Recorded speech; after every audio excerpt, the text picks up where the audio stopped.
Les libertés sont en plein recul au Cameroun. Liberté d'expression, liberté de presse, liberté d'opinion. Le Cameroun se plonge évidemment dans l'inconnu à travers ce qu'on pourrait appeler un tournant dans la profession de journalisme dans ce pays. Que fait une journaliste de Equinox Télévision en prison ce matin? Que fait la liberté d'expression en prison? Que fait Mimefo en prison ce matin? Notre collègue donc a passé sa première nuit à la prison centrale de New Bell. Elle a été écrouée et mise sous mandat de dépôt, menottée comme un vulgaire bandit de grand chemin. En tout cas, on lui reprochait dans la convocation qui lui a été faite la semaine dernière deux faits précis, propagation de fausses nouvelles telles que le stipule ou le dispose, si vous voulez, le Code pénal camerounais en son article 133, mais également la cybercriminalité en son article 78, comme le dispose là encore la loi sur la cybercriminalité.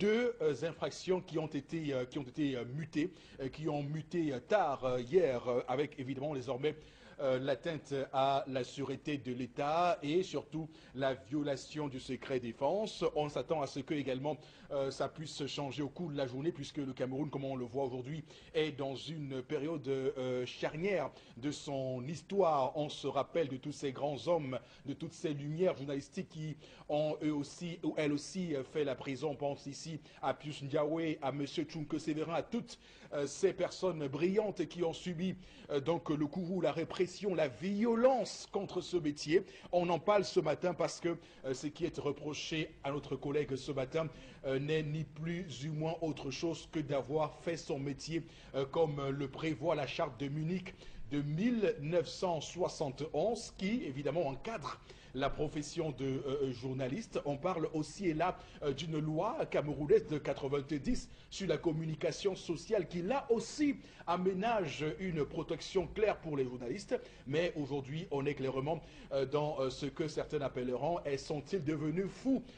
Que veut le Cameroun avec ce recul? On le voit très bien de nos libertés. Et on parle aussi de cette information relayée par notre collègue concernant la mort du missionnaire américain Charles Truman Wesco, mort qui avait, souvenez-vous, suscité l'émoi et beaucoup d'interrogations. Et les journalistes, là encore, étaient là pour dire des choses et pour rassurer l'opinion après l'évolution graduelle de l'information, puisqu'elle avait graduellement traité l'information. Donc, madame, messieurs, nous sommes de retour en ce matin, puisque hier on parlait des libertés, on parlait encore des journalistes qui sont aujourd'hui menacés. On en parle encore plus ce matin, puisque le Cameroun et son histoire est en marche.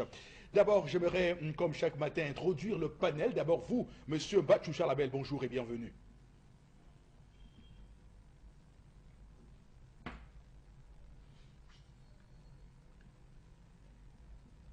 Voilà, un silence, un blackout qui montre évidemment le courroux que nous avons, l'indignation qu'on doit avoir ce matin face à cette violation de la liberté de la presse.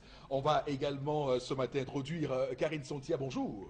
Bonjour Eric Fopossi, bonjour aux téléspectateurs. C'est très triste ce que nous vivons depuis hier soir, 23 h par là. Et on va dire que la revue des réseaux sociaux sera consacrée totalement à Mimefo, à ce cas-là. On pourra en parler sur ce plateau avec les deux panélistes. Tout à fait. Tout à l'heure à 11 h, nous ferons évidemment cas de cela, tout comme on le fera avant, au cours de l'émission. Également ce matin sur le plateau, Bombok Bengan, bonjour et bienvenue. Bonjour Monsieur Fopossi Negou, bonjour à vos chers téléspectateurs. On croyait que le livre intitulé Le procès de Franz Kafka était une simple œuvre littéraire. Non, nous vivons ces choses dans la réalité. Et la réalité, nous la vivons au Cameroun. Mimefo, inculpé pour quelque chose, arrivé devant le tribunal, on lui inculpe plutôt une autre chose. Peut-être même qu'au cours de la journée, on nous dira que son procès sera au même moment que Sissoko Ayutabe. On ne sait jamais dans ce pays. Merci.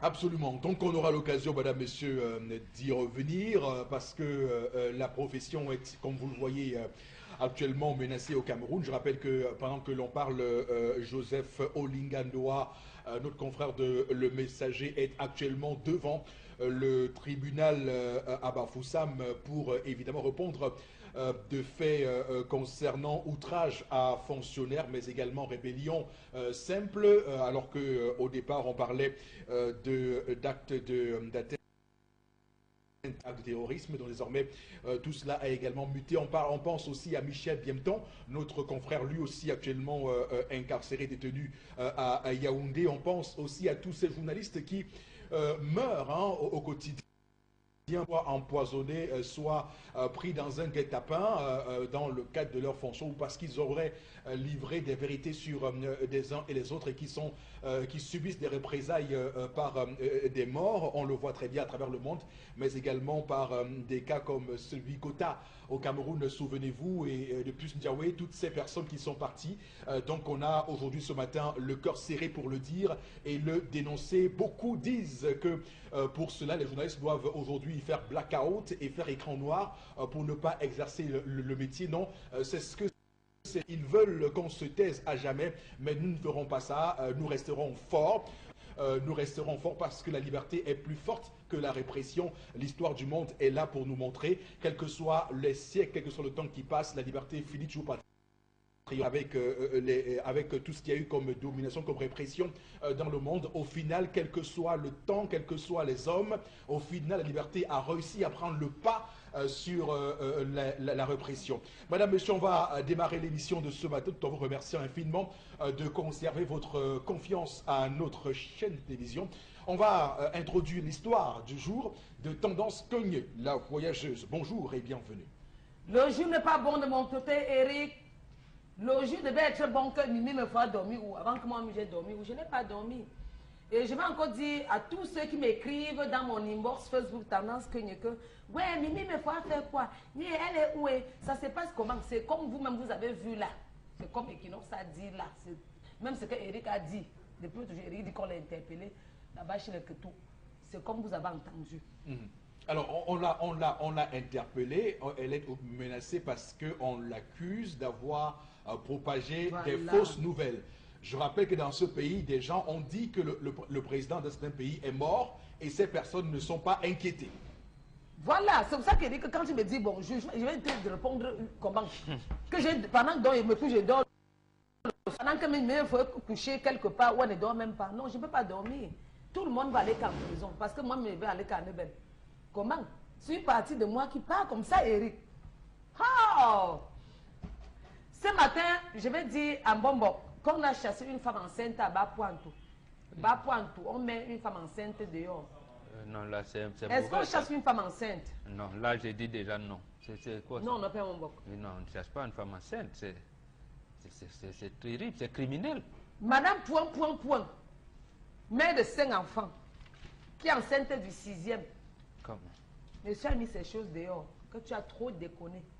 Tu as dégamé. Je ne peux pas. Non, comment? Même si elle fait quoi? Elle dit qu'elle est fille unique. Comment? Qu'elle va accoucher jusqu'à accoucher même ses intestins. Si elle peut. Elle a fait quoi de grave comme ça? Non, elle n'a rien fait de grave. On sait que monsieur, il avait fait son bilan. Bref, ils ont causé ensemble. D'après ce que les deux m'ont expliqué, quoi. J'ai dit qu'elle attend d'abord ta décision. Oui. Et la décision des téléspectateurs avant de bouger. Parce que je lui ai demandé d'aller rester chez sa belle-mère. Son beau-père ne vit plus. Je lui ai dit que fonce chez ta belle-mère. Ne dis à personne, descends seulement chez ta belle-mère là-bas à Bapointou. Dès que moi, on réagit, dès que les téléspectateurs réagissent, tu sais comment tu vas prendre ta décision. Son époux dit que, parce qu'elle-même, elle est fille unique. Donc, sa mère, elle va coucher seule comme ça, n'a pas de petits frères, ni de grandes soeurs, ni de... Dès elle est sortie, fille unique. Et elle me dit que, ouais, si Dieu lui donne la possibilité d'accoucher, sans qu'on ne le père, d'accoucher normalement, de tomber enceinte autant de fois qu'elle peut, pourquoi ne pas accoucher? Monsieur aussi de son côté dit que non, son bilan dans la vie, qu'il avait dit qu'il va faire 4 enfants, point. Madame a déconné en faisant le 5e, qui ne voulait même pas. Elle a dit qu'il ne voulait pas le 5e enfant. Elle a porté la 5e grossesse, 5e enfant. C'est passé, monsieur a géré. À l'heure que je te parle à peine bonbon, elle a dit à son époux avant, tu sais que ouais, bé, j'ai un retard. Monsieur a dit que non, le retard, je ne suis pas d'accord. Comment? Tu as un retard, comment? Qu'est-ce qu'on s'était dit? Il a même donné l'argent que va à l'hôpital faire Les trucs des blancs, c'est le planning qui ont. Oui. Planning familial, quoi. Le planning familial. Voilà, enfin, je me retrouve que va à l'hôpital faire le planning familial. Elle a pris l'argent, elle n'est pas partie à l'hôpital. Donc, elle est encore tombée enceinte, 6e enfant. Je me suis dit que non, que pardon. Qui ne veut même pas entendre que elle a d'abord violé la loi, sa loi d'enfant, que tu as violé. Je ne suis pas là. Donc, comme tu es pas de chez moi, là, pas seulement. Après l'enfant, là, tu donnes n'importe quoi, non, mais je ne suis plus d'accord. Et à l'heure où elle est, donc elle est. Elle a pleuré devant moi en disant que ouais, je veux bien accoucher mes enfants. Quand il y en a pour un, attends. Il y en a pour deux. Il y en a pour deux. Voilà, c'est le gros mot qu'elle m'a dit. Elle dit que ouais, maman. Comment tu as fait ça? Elle dit que non, maman, non. D'ailleurs que j'accouche moi très bien. Pourquoi ne pas accoucher? Je préfère accoucher. Elle dit qu'elle va accoucher sa grande soeur, accoucher sa petite soeur, accoucher sa conseillère autant de femmes. Monsieur dit qu'il ne peut pas. Donc elle est dehors comme ça parce qu'elle est enceinte. SOS au service social. On a cherché une papa pointe parce qu'elle est enceinte du 6e enfant. Le collectif des avocats vont réagir pour cette affaire. Oui, je sais que vous me regardez. Je m'arrête là, Eric. Je vous reviens après. Alors, ce monsieur écoute beaucoup trop Emmanuel Macron, le président français. Ouais, j'ai l'impression. Il écoute beaucoup trop. J'imagine même qu'il est abonné à sa page Facebook et Twitter parce que Emmanuel Macron, chaque fois lorsqu'il a l'occasion, il ne cesse de taper sur ces femmes qui accouchent, voire 7, 8, 10 enfants. Il estime que ces femmes le font parce qu'elles ne sont pas à l'école, parce qu'elles sont les plus bêtes de la terre, parce qu'elles sont les plus feignantes. Et donc, il estime qu'une femme normalement constituée, une femme intelligente, ne peut pas de son plein gré accoucher plus de 2 enfants. Donc c'est ça la conception de Emmanuel Macron, le président français, lui qui est d'ailleurs empêtré dans une affaire où il a sûrement remis en selle le maréchal Pétain. Vous savez, le maréchal Pétain qui est le collabo qui a donc aidé Hitler à mettre la France et les Juifs sous domination, lui qui a reconnu la force de Pétain lors de la guerre mondiale de 14-18. Souvenez-vous que cette semaine on est en train de célébrer justement le 100e anniversaire de la fin de cette guerre-là. Donc il a dit ça et du coup c'est pour fond polémique en France. Bon, c'est pas lui qu'on parle ce matin. On parle bien évidemment de cet homme qui a commis l'irréparable. Bobo Bengan, quelles sont vos observations de l'histoire de ce matin? Observations très attendues, j'aimerais dire. Cet homme est le pur produit du renouveau camerounais. C'est-à-dire que nous avons ratifié les conventions internationales. Et au Cameroun, nous faisons des lois qui n'obéissent pas à ces conventions-là. Absolument. Voilà. Voilà un monsieur. Il sait que l'Afrique a ses lois. Il n'y a de richesse que d'hommes. Il sait qu'il a épousé une femme qui est enfant unique. Ça veut dire qu'en fait, que la loi, à ce moment-là, qui prime sur les lois individuelles, c'est que vous devez avoir des enfants. Mais lui, il vient faire sa loi propre, exactement comme le régime du renouveau, en disant que moi, j'ai seulement besoin de 4. Et la chance, comme je dis, même le président du renouveau n'arrive pas à saisir les chances. Et effectivement, lui aussi. Il a même une épouse qui apparemment est fidèle. Il dit que mes enfants, je vais les avoir avec mon mari. Mais comme je suis fille unique, il faut que j'ai des enfants pour laisser une grande famille. Et là où le monsieur trouve normal, exactement comme les dirigeants de ce pays, pour dire que, mais madame, vous avez transgressé la loi. Alors que la loi supra voudrait qu'on ait beaucoup d'enfants. Absolument. Voilà, exactement. C'est pour ça que j'ai voulu prendre cette image pour qu'on se comprenne. Pour qu'on se comprenne. Et l'autre, j'allais dire, bonne action qu'a posée cette femme, elle part chez sa belle-mère. Voilà, une femme qui a tout pour ce que nous voulons. Mais vraiment, j'aurais même... voilà, bon, d'accord, bon. Voilà un homme heureux. Et comme disait Bassek Bakobio pour le président Paul Biya, parce que Bassek Bakobio a accordé une interview un jour au journal Mutation, il disait que le président Biya est le Camerounais le plus chanceux. Il n'a jamais vu un Camerounais aussi chanceux.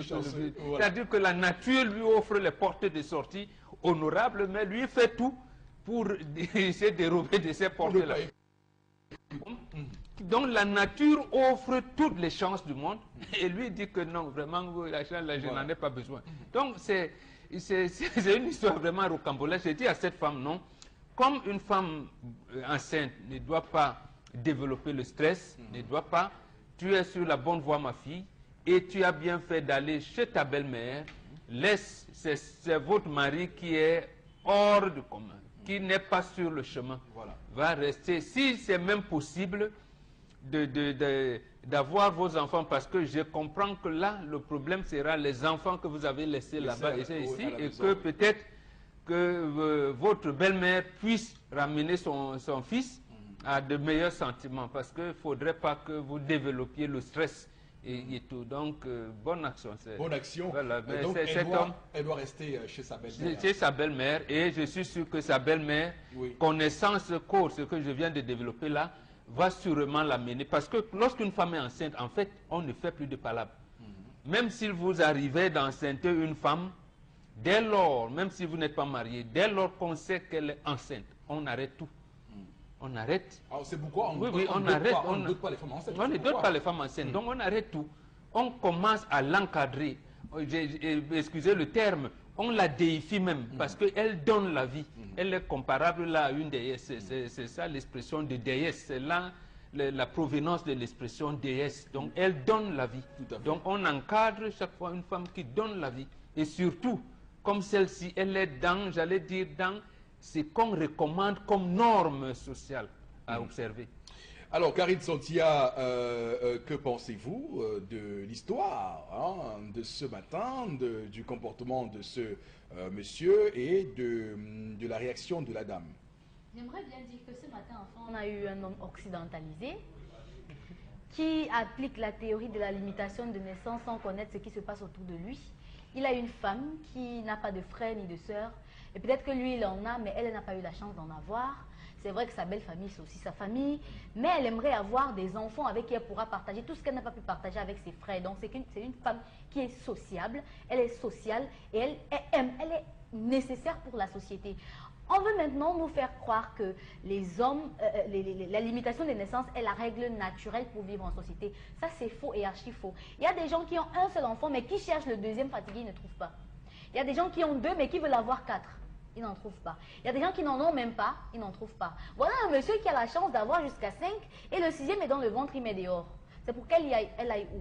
Avec sa grossesse. Parce que de toutes les façons, on sait que la grossesse, le moment de grossesse d'une femme est le moment le plus sensible de sa vie. C'est à ce moment-là que soit en donnant la vie, elle peut perdre la vie, soit en gardant la vie en elle, elle peut perdre la vie. Du coup, elle n'a pas besoin du stress, comme l'a dit Bonbon, mais on a là affaire à un homme irresponsable, qui est même égoïste à la limite. Il ne pense qu'à lui et à ses dépenses qu'il va faire de ses poches. C'est-à-dire, je vais payer l'école de l'enfant avec quoi, je vais payer ceci avec quoi. Si on savait tout ce que les hommes devaient faire de leurs enfants aujourd'hui, personne ne mettrait au monde un enfant dans le genre de Cameroun que nous vivons.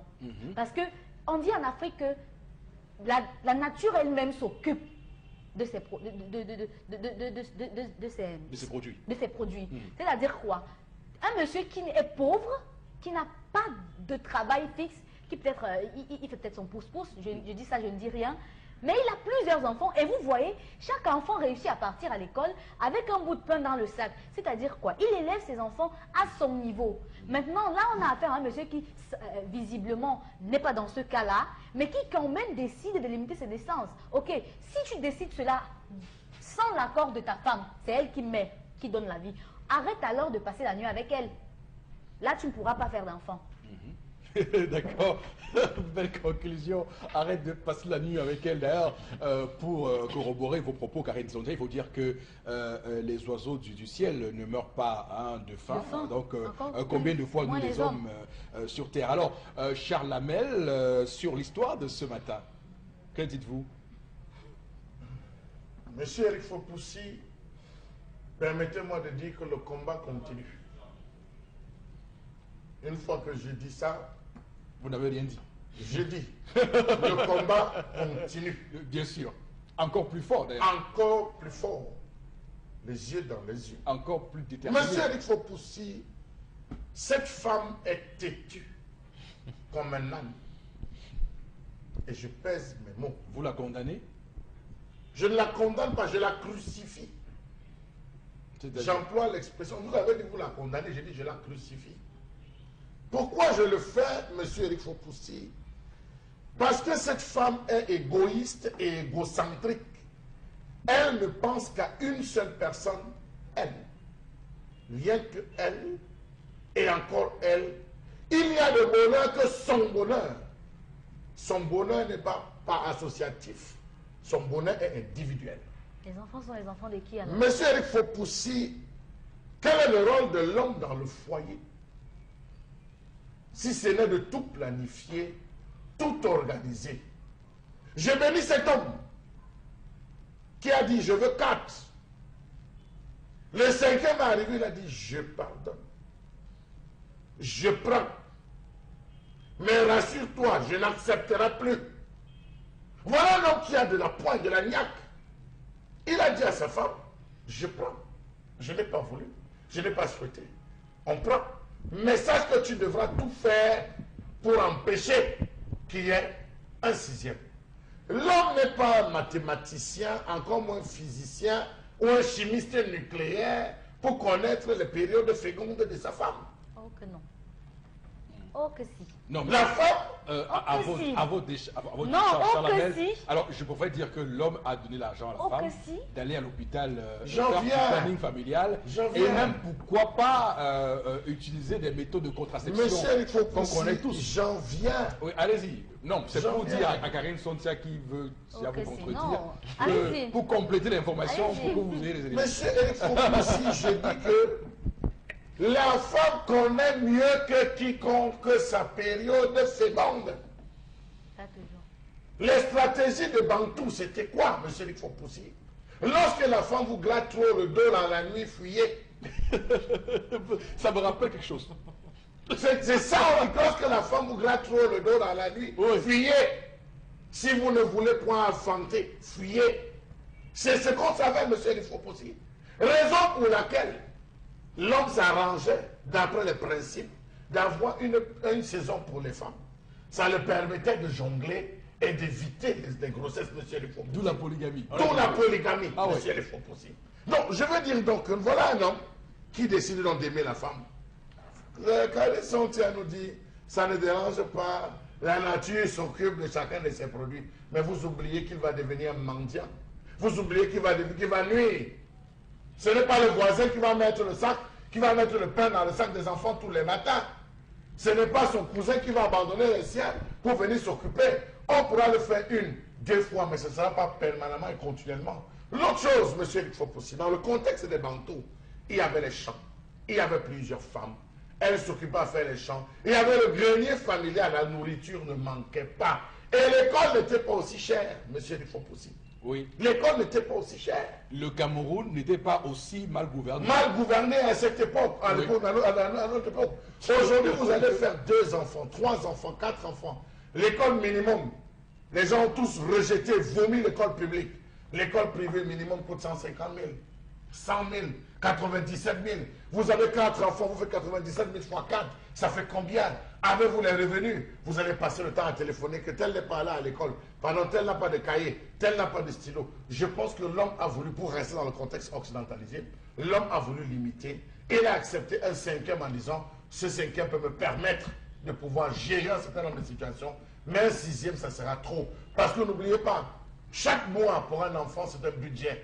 Chaque mois, c'est un budget. Vous ne vous rendez peut-être pas compte. Il faut le goûter. Il faut ci. Il faut qu'il mange. Il faut qu'il ait des loisirs. Il faut... C'est un budget qu'il faut savoir dégager. L'autre chose, c'est que la femme ne fait rien.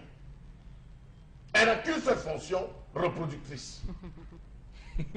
Vous parlez comme un scientifique. Elle ne fait rien. Comme un biologiste. Elle n'a qu'une seule fonction reproductrice. Ça veut dire que c'est une femme qui connaît son cycle et qui aime trop gratter le dos de son mari. Bon. Malheureusement, Non. c'est un homme qui est Donc, fidèle. non, Je finis. Soyez indulgents. C'est un homme qui est fidèle.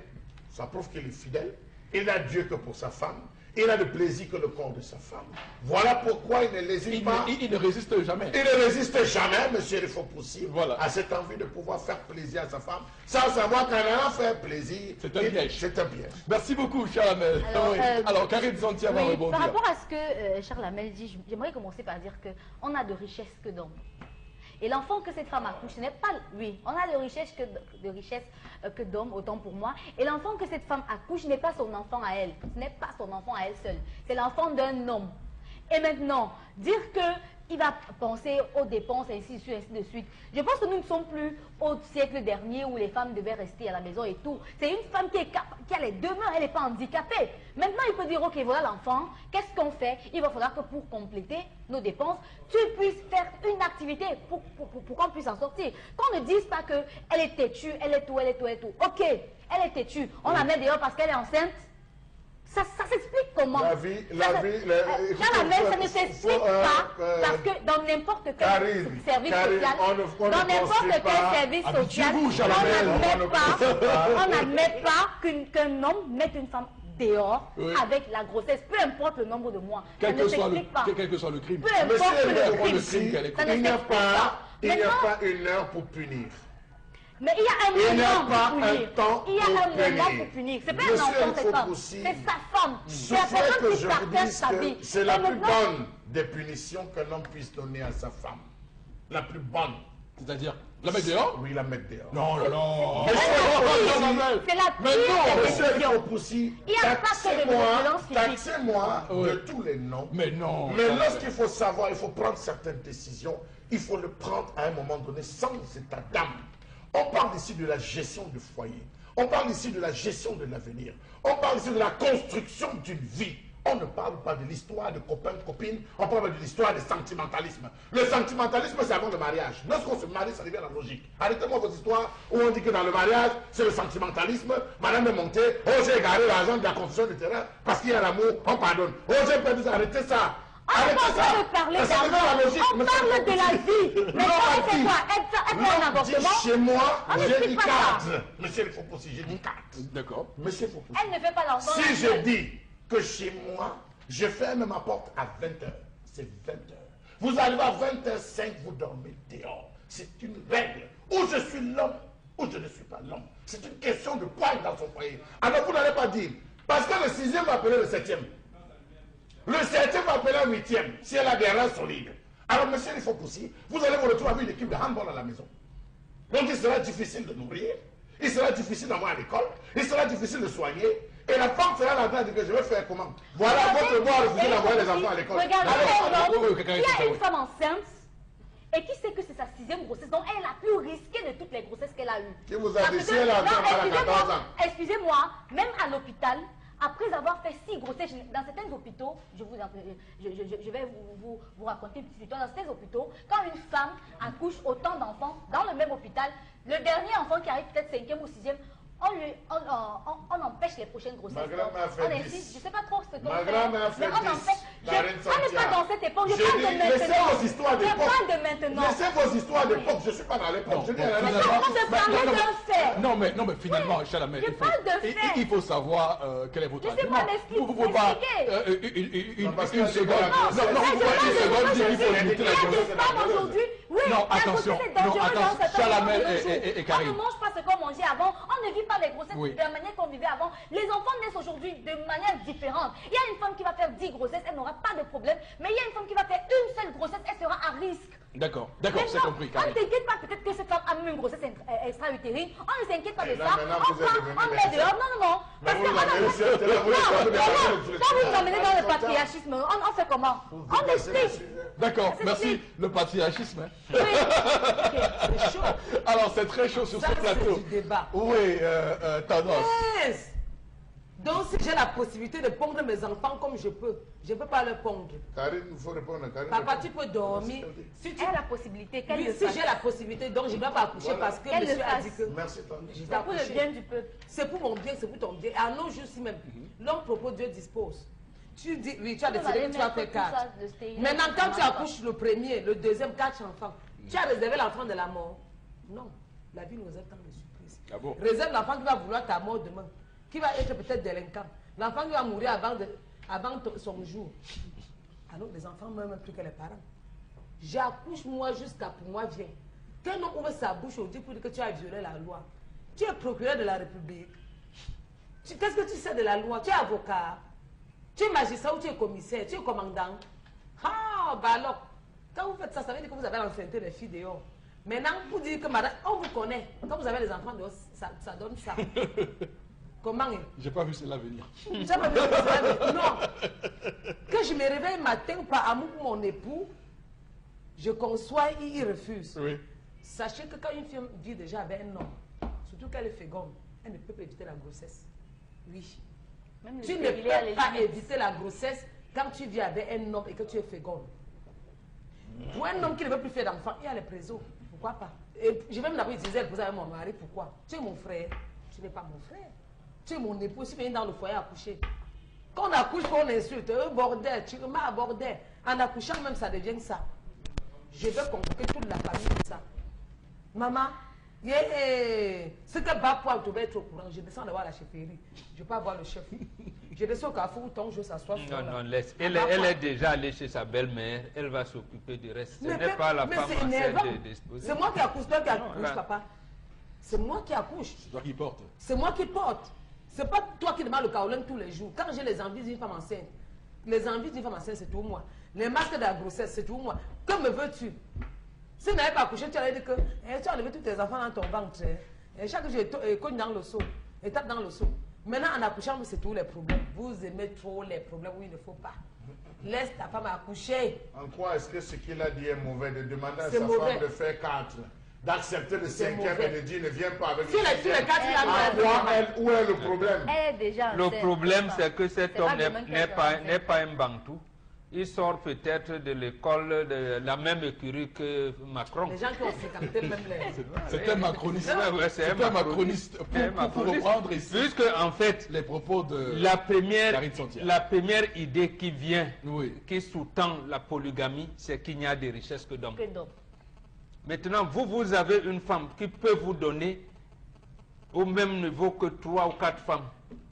Et vous vous énervez. Vraiment, On est parti Et sur nous- le et nous principe sommes- de l'occidentalisation. nous C'est sommes un en Afrique. Afrique. Non, il faut donc le condamner. Non, c'est sur le principe. Et il faut le de condamner. Il Non. faut le Et condamner. nous sommes en Afrique. Quand Il tu ne n'approches doit C'est pas, sur le principe Nous de sommes- l'occidentalisation. nous sommes en Afrique.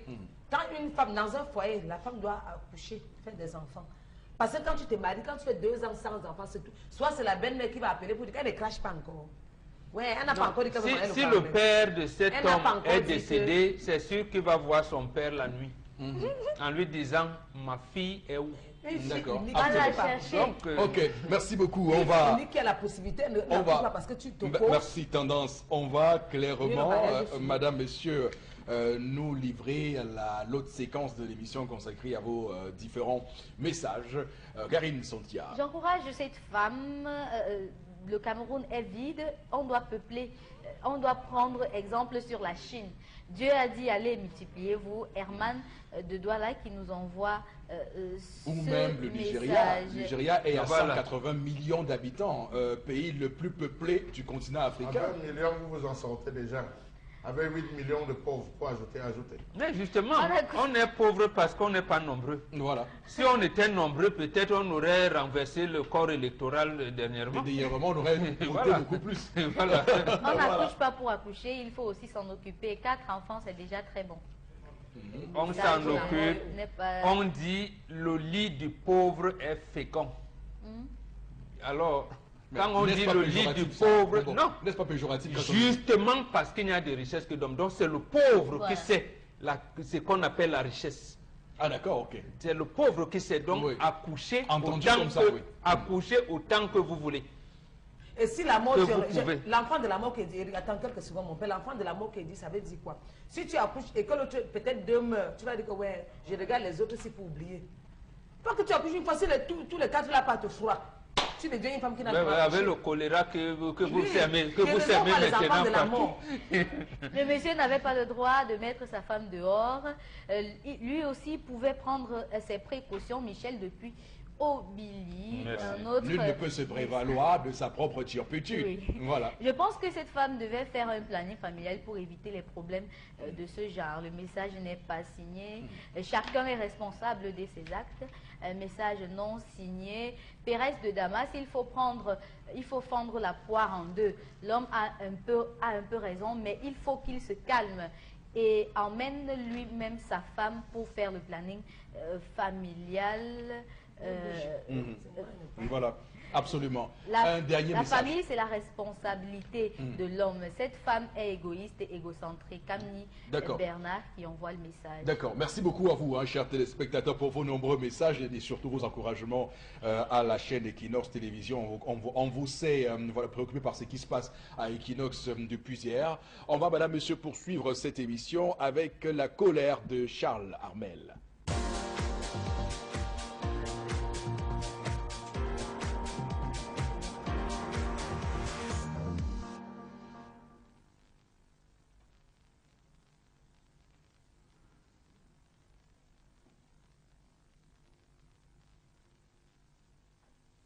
Je m'interroge ce jour sur la question des multiples obstacles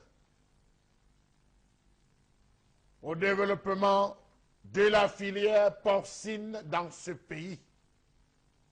Et je salue au passage la mémoire d'Amadjoda Adoudi, ministre de l'élevage, décédé à Paris à l'âge de 81 ans, ou si vous voulez, ancien ministre. J'espère que de là où vous êtes, vous verrez, monsieur le ministre, ce que vous avez fait et ce que vous n'avez point fait. D'ailleurs, on en parle.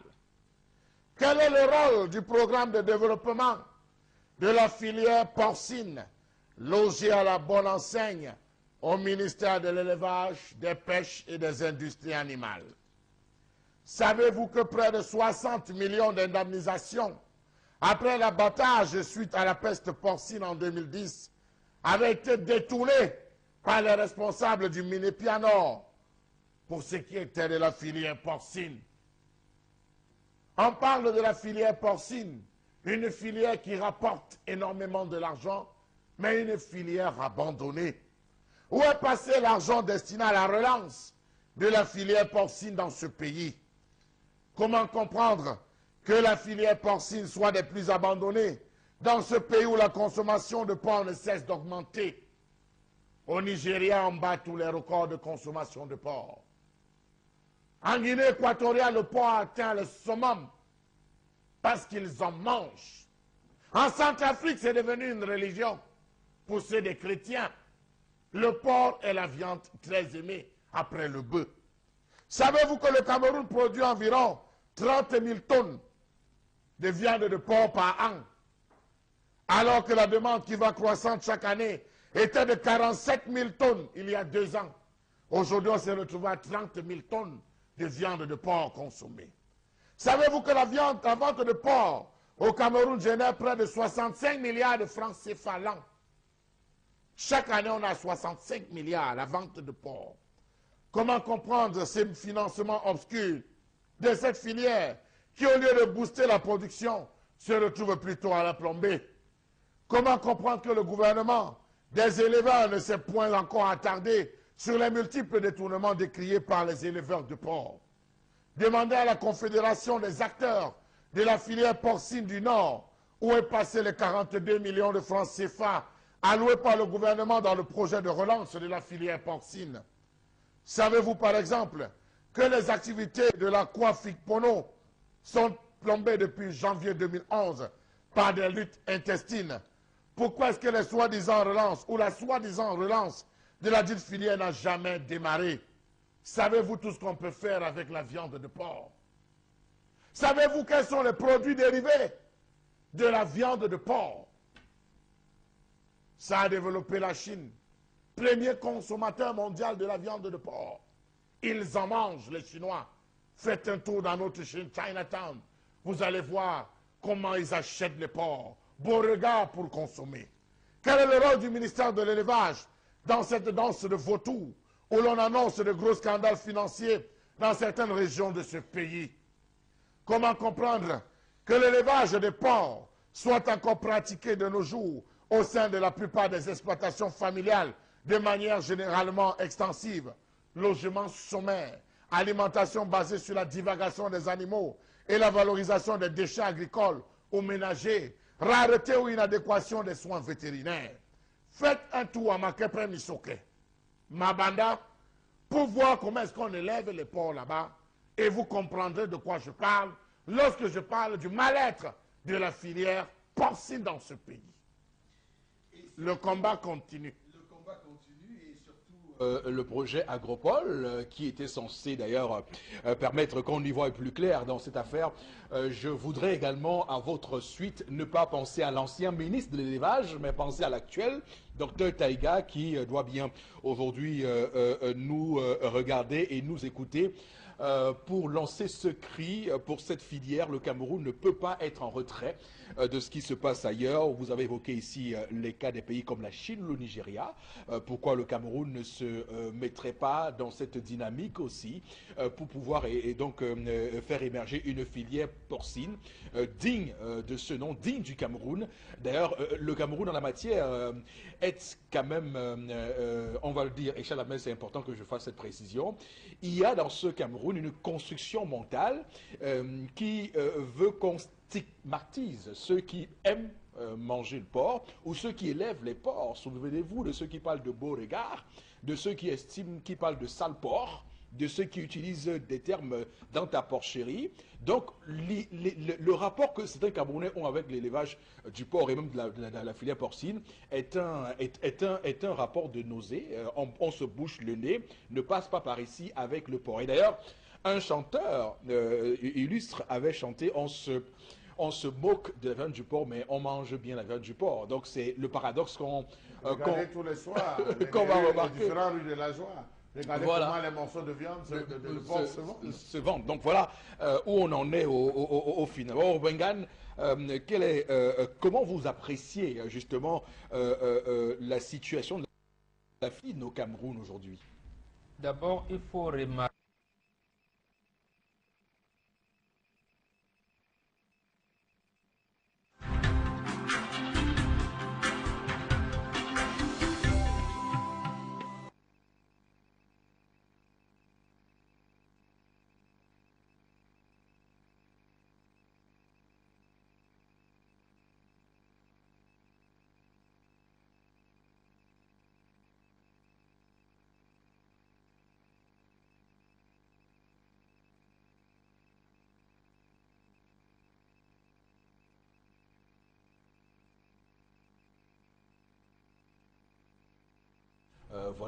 nous enlever l'énergie électrique ou bien nos faisceaux. Donc il faut bien sûr, connaissant comment le pays fonctionne, donc il faut bien qu'on ne soit pas surpris qu'on ait des inconvénients ou des choses indépendantes de notre volonté sur le plan technique qui ne nous permettent pas d'évoquer ce sujet à 11h. Mais vous pouvez continuer. J'ai dit jusqu'en 2010, c'est-à-dire qu'il y a 8 ans, le porc n'existait presque plus au Cameroun parce que le système de croisement qui obéit au même système de croisement que l'homme. Parce que lorsqu'on vous dit qu'il existe l'inceste, oui. Pourquoi on condamne l'inceste?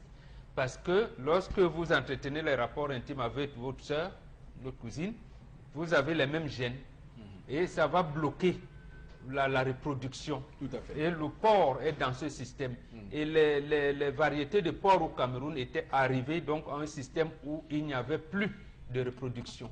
On était obligé malheureusement d'aller acheter les espèces de porc en France. Toujours la France. Donc c'est la France. Encore la France. Oui, oui, encore la France. Voilà. Qui nous a donné, j'allais dire, de continuer, de stimuler la production de porc que nous avons aujourd'hui. Premier point. C'est pour dire quoi? Pour dire qu'il n'y a pas de politique en matière de sport. Et c'est bien fait. Il est décédé par son âme.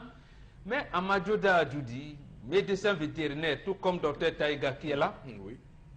Je vous en prie, c'est eux qui ont capoté, qui ont tué le système-là. Bon, pas Amadou en tant qu'individu, oui. Mais il appartient à un système qui n'a pas voulu générer ce qu'on appelle, j'allais dire, l'agro-industrie. Parce que l'élevage s'accompagne avec l'agriculture.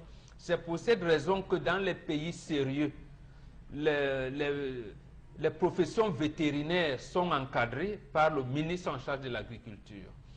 Vous dites bien les pays sérieux. Les pays sérieux, oui. Voilà. Et puisque le Cameroun n'est pas un pays sérieux, les vétérinaires camerounais sont formés au Sénégal pour la plupart. Oui. Et ça date des années. Pourquoi on va au Sénégal? Le Sénégal est un pays sérieux. Oui. Pourquoi les gens sourient à la maison quand on dit pays sérieux? Voilà. Un pays qui a 65 ministères, c'est pas normal. L'autre chose, donc, 70. donc Aïdjo avait mis en place et qui a été tué par la suite, c'est qu'est-ce qu'on appelle abattoir. En fait, l'abattoir, c'est le développement de l'industrie. Pour le cas du porc, Charles Hamel a parlé de la chair, donc la viande, plus les produits dérivés. Donc, en fait, l'abattoir n'est pas un mouroir. Autant pour le porc que pour le bœuf, on y crée d'autres activités. Vous parlez de saucissons, de ceci, de pâtés, de tout. Donc, en fait, c'est au niveau des abattoirs, c'est à côté des abattoirs qu'on développe ces activités connexes. Oui. Mais les personnes pour y penser au Cameroun. Voilà, finalement. non, puisqu'on tue le porc derrière ma maison, je tue le porc derrière ma maison, et je fais, bon, à peine l'agent vétérinaire qui vient, a-t-il inspecté, n'a-t-il pas inspecté? On vient donc. Andokoti, le vétérinaire vous attend au petit carrefour où, après avoir égorgé votre porc, vous jetez les feuilles de bananier pour vendre. C'est là où les vétérinaires sont pour dire, présentez-nous le carnet de ce porc mort. Donc en fait, les porcs qu'on vend, il y a même risque dans ce croisement-là, parce que lorsque vous allez élever les porcs, jusqu'à quel niveau il faut diversifier les croisements. Et je rappelle que quand je vais dire ma truie, les gens vont sourire. Le plus souvent, je vais chercher le porc mâle pour venir voilà, pour croiser ma truie à la maison. Oui, absolument. Oui, mais maintenant, au bout de combien de générations de porcs, après avoir accouché combien de fois, puisque les porcs qui vont naître là, les porcs qui vont naître, vont faire quel genre de croisement? Parce que vous risquez justement d'arriver à la limite de la production. Absolument, oui. Donc voilà les choses que nos vétérinaires, je veux dire Amadou Dadoudi, Taïga et tout le monde qui est passé, n'ont pas voulu implémenter dans le gouvernement. Oui, pour que nous les éleveurs, nous sachions comment le faire. C'est dommage parce que même en matière de provente de porc, je pense qu'on fait du surplace au Cameroun. Je pense qu'on va encore trouver les provents nécessaires pour que l'on puisse élargir nos gammes en termes d'élevage. Nous, on négocie avec les industries brassicoles. Regarde, tu peux me passer combien de sacs là-bas? Bon, voilà. C'est tout. Voilà. Alors, oui, à la suite de Mbongo, j'aimerais rappeler aux Camerounais que chaque Camerounais qui mange de la viande connaît les périodes de vente excessive de porc. C'est-à-dire les fêtes de fin d'année et le 20 mai. Les fêtes de fin d'année et le 20 mai parce que on a transformé cette viande-là comme une viande pour la célébration des festins. Maintenant, vous célébrez des festins avec un animal que vous-même vous considérez comme sale, et ainsi de suite. Donc on a voulu nous faire accepter et nous faire croire que, en fait, le porc en lui-même n'est pas un animal avec lequel on peut vivre. Ou encore le porc en lui-même n'est pas un animal qu'un homme doit garder. C'est-à-dire quoi? Si vous êtes par exemple un éleveur de porc, je vous assure, vous n'aurez plus jamais de voisin à qui vous allez dire bonjour juste parce que votre porcherie lui-même a la l'aise. Ok, on ne fait pas les porcheries ou encore les centres d'élevage en pleine ville, mais il y a des zones agrémentées pour faire ce genre de choses. Et les populations n'ont pas d'espace. Même si tu veux demander peut-être un espace qui n'est pas utilisé pour faire ton élevage, on ne va pas te le donner parce qu'il faut acheter. Maintenant, dans un autre cas encore, la viande de porc en elle-même, pas consommer celle que nous-mêmes nous produisons. Rappelons-nous que nous exportons la viande de porc au Nigeria, nous exportons même en Centrafrique. Alors, ce que nous consommons, c'est quoi? C'est les restes de porc qui viennent peut-être de l'Ouest Cameroun et pas forcément du Grand Nord. Beaucoup. Donc, ça veut dire que, en fait, il y a des secteurs d'activité au Cameroun qu'on a laissés pour préférer engranger le côté du fonctionnaire. D'accord. Alors, Charles Hamel, vous rebondissez également sur votre commentaire. Monsieur Eric Fopoussi, je tiens à préciser aux gens que ceux qui traitent de sale porc, parfois certaines personnes, ne savent pas que le porc est l'animal le plus propre. Ne nettoyez pas votre porcherie un jour. Vous allez voir le soir le porc malade et le lendemain, mort subite. Le porc ne supporte pas la saleté, monsieur Eric Fopoussi. Ça, c'est ce qu'il faut dire. La deuxième chose qu'il faut dire, monsieur Eric Fopoussi, c'est que ce n'est pas seulement assez fait. Ce qui fait vendre le plus le porc, c'est les dots, monsieur Eric Fopoussi. Chez l'homme petit, les porcs non châssis. Non, attends, chez l'homme petit, on ne fait pas de fête en 2 jours. Les fêtes, c'est 1 semaine. Quand l'homme petit dit qu'il veut faire sa fête, c'est une semaine, de lundi à dimanche. Si l'apothéose c'est dimanche, on fait ensuite, on continue. Vous avez différents types de cochons. Vous avez les cochons courts, très aimés pour la dot. Et vous avez les longs rois. Les longs rois, c'est celui-là qu'on retrouve sur le marché. Moi, je connais un monsieur qui n'a bâti sa fortune que sur le porc. Permettez-moi de vous le dire. Parce qu'un porc de calibre, c'est dans les 250 000. Bien sûr. 300, 400 000. Bien sûr. Un porc de calibre. Ça engraisse 400 000. Vous vous rendez compte que le porc rivalise même avec le bœuf. Et dépasse même le bœuf. Il y a des dots où lorsque vous venez prendre une fois, vous demandez 4 porcs, coup grand, bien marqué. Quand on arrive, la famille, la belle famille, le pèse là. Oui. Oui, la balance. On pèse le porc. Dès que vous arrivez, il est dans les 200, il est dans Ça suffit pas. Ce porc ne On vous suffit est pas. conduit là. Vous êtes conduit. Vous venez. Oui, et voilà. Vous les Il y a avez plusieurs pas types. tombés. Donc, monsieur, il faut aussi, des gens se sont fait une vie sur le port. Oui. Le centre, le sud n'élève pas le port comme le nord. Les matières comme le mouvement, tous ces gens consomment du porc, monsieur, il faut aussi. La viande du porc est consommée dans les zones de Guinée. Ils mangent le porc. Franchement. Nous, on s'amuse ici avec l'élevage. Pour un peu que vous voyez quelqu'un faire l'élevage du porc, si on ne vous compte pas l'expression, tu es un tchang. Voilà l'expression, tu es un Bouddha. On ne te mettra à dire, est-ce que c'est seulement les Tchangos, les Bouddhas qui font l'élevage de porc dans un pays comme celui-ci? Je dis non, tout le monde fait l'élevage de porc. Faites un tour à Mangoulay. Allez à Mangoulay. Sur l'axe de Yabassi, monsieur, il faut possible. Si jamais il advient que vous voulez doter votre épouse, un jour de doter votre fiancé, faites un tour à Mangoulay, vous allez voir la qualité de porc. Donc, c'est dit que c'est une filière qui se meurt, mais allez regarder, monsieur, il faut possible. Les budgets qui sont alloués à cette filière, les budgets sont phénoménaux. Voilà. Les budgets sont de calibre, mais est-ce que les éleveurs, les gîtes des éleveurs de la filière porcine en bénéficient? Suivez-moi, That is the question. Alors, tendance. Comment ça tu aimes? Voilà. Même que j'aime l'oreille du porc. Surtout comment elle s'appelle, c'est ma mort là-bas. Pose ma question et vois. Avec le piment. L'oreille du porc, c'est la mort. Alors, L'oreille et les pattes de porc. tu connais Ou des la gens graisse. qui ont réussi dans la filière porcine, Non, je qui connais. font l'élevage et qui réussissent. Non, je connais quelqu'un qui élevait les porcs à Babsa. Après, on a parlé de la grippe porcine.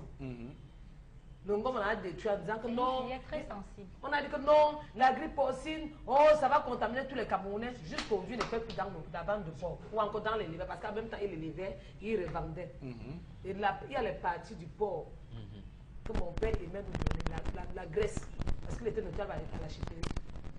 Graisse banane, c'est la mort. Banane malaxée arrachée. Malade, fais-moi mon banane malaxé porc. Surtout la graisse, il y a un peu la peau. Ouais, Ouais. Non, tu vas me faire ça le Je week-end. vais le week-end, viens avec le père. c'est un goût là. Ça, le goût de ça. Et quand tu manges ça à la maison, tu évites qu'on t'appelle au téléphone. Tu mets ton téléphone sur silencieux ou mode avion. Tu mets une à côté, tu dis que ça fait ça qu'on parle. C'est là, on ne croit qu'elle cherchait depuis. Mais et comment, Tu les gens, manges après. comment donc les gens n'arrivent pas à faire en sorte que le gouvernement puisse travailler et développer comme il se doit cette filière Tu demandes à porcine? qui? Si, La filière si porcine, tu, c'est si bon, tu quand racontes, tu si tu demandes à racontes. la main. D'accord. Demande à Achat. En tout cas, on va terminer, madame, monsieur, pour cette première partie de l'émission. Merci infiniment à vous de nous rejoindre sur Equinox Télévision. On va dire définitivement la chaîne du peuple qui, au-delà de l'image, vous rencontre. À tout de suite. Sur ce plateau du 10-12, le Zénith Equinox Télévision, comme je vous l'ai dit en fin de première partie, nous sommes définitivement la chaîne du peuple et la chaîne qui, au-delà de l'image, vous rencontre. Et pour cela, donc nous sommes tous les jours au pouvoir restituer la vérité de ce qui se passe au Cameroun, tout en respectant la charte de Munich de 1971, mais également tous les textes qui encadrent la profession journalisme dans le monde et au Cameroun, puisque on a d'ailleurs une loi, celle de 90, sur la communication sociale. Mais on va en parler dans un court instant. Temps pour nous de prendre quelques messages que vous nous envoyez pour les sujets que nous développons sur ce plateau. Karine Santia. Ils sont nombreux les messages qui nous arrivent ce matin. En tout cas, par rapport, Donc, autant que par vous rapport nous à la faites, colère de Charles Armel. Le temps que, madame, monsieur, vous nous faites donc vos différents messages sur les sujets de ce matin. Je tiens à vous rappeler qu'en court instant, nous ferons la revue des réseaux sociaux. Et cette revue des réseaux sociaux, nous avons le cœur, hein, un cœur pour notre collègue Mefo qui a passé sa première nuit donc hier à la prison centrale de New Bell ici à Douala. Elle qui est écrouée et mise sous mandat de dépôt dans cette affaire dont on lui reproche de propagation de fausses nouvelles, mais également de cybercriminalité, même si dans la nuit d'hier, il y a eu un changement, il y a eu une mutation des chefs d'accusation. Désormais, on l'accuse d'avoir porté atteinte à la sûreté de l'État, mais également de la violation du secret défense et autres infractions connexes. Donc, on verra tout de suite comment tout cela va se goupiller. Alors, on revient à vous, Karine Santia. Alors, il y a des messages qui arrivent et concernent plutôt allez-y, oui, avec ces messages-là. de tendances de ce jour. Comment vous parvenez aussi afin d'exposer le problème? Alors, on va arrêter là pour les messages et prendre rapidement la revue des réseaux sociaux tout de suite et maintenant. Alors, revue des réseaux sociaux spéciale, Mimi Mefo, chef service de l'information et présentatrice vedette en langue anglaise du journal de 18h sur Equinox Télévision, placée, menottée sous mandat de dépôt à la prison centrale de New Bell à 23h hier. La toile est en ébullition, les messages de soutien fusent de partout avec un hashtag Free Mimi. On l'a reconnu dans les reportages en zone anglophone. Au moment où la zone anglophone était en pleine ébullition, Mimi vivre en direct les faits dans cette zone-là. Et aujourd'hui, elle est inculpée pour un chef d'accusation qui n'a pas été impliqué au début. Voilà, donc voilà, messieurs, on va longuement parler de ce sujet sur le plateau du 10-12, le Zénith de ce matin. D'abord, dire clairement que ce matin, le Camerounais et le Cameroun se réveillent avec ce recul de la liberté de la presse, recul de la liberté d'expression. Alors, Charles Abel, je commence par vous. Quelle est votre réaction suite à cette affaire Mimefo? Alors, il faut dire, monsieur Éric Fopoussi, que c'est avec une amertume, et je pèse mes mots, monsieur Éric Fopoussi, que nous vivons je peux dire ce film depuis le début de sa première convocation. On a reporté la première, on a reporté la deuxième, à hier, où il était question qu'elle passe. On se posait toute la question de savoir, mais de quoi est-ce qu'il en retournait? Pourquoi ces multiples reports? Pourquoi ces multiples reports? Qu'est-ce qu'on voulait véritablement faire? C'est vrai qu'il y a, comment on va dire, tout un collège d'avocats qui s'est constitué tout autour de Mimi Mefo au vu des charges qui portaient, en fait, comment on va dire, des chaînes d'accusations portées contre elle, notamment cybercriminalité, propagation de fausses nouvelles et tout. Jusqu'à ce qu'hier, on apprenne qu'elle est, c'est pas un maître à l'ISCOM. À 23h. 23h, au moment où nous vous parlons, les portes de la prison se referment derrière Mimi Mefo. Chéri Fopoussi, j'ai perdu le sommeil. J'ai sauté de mon siège, monsieur Fopoussi, de mon lit, parce que j'étais étalé, j'ai sauté de mon lit. J'ai foncé droit au niveau de la prison de Lemel pour dire, mais qu'est-ce qui se passe? Parce qu'il fallait savoir effectivement ce qui se passe, monsieur Éric Fopoussi.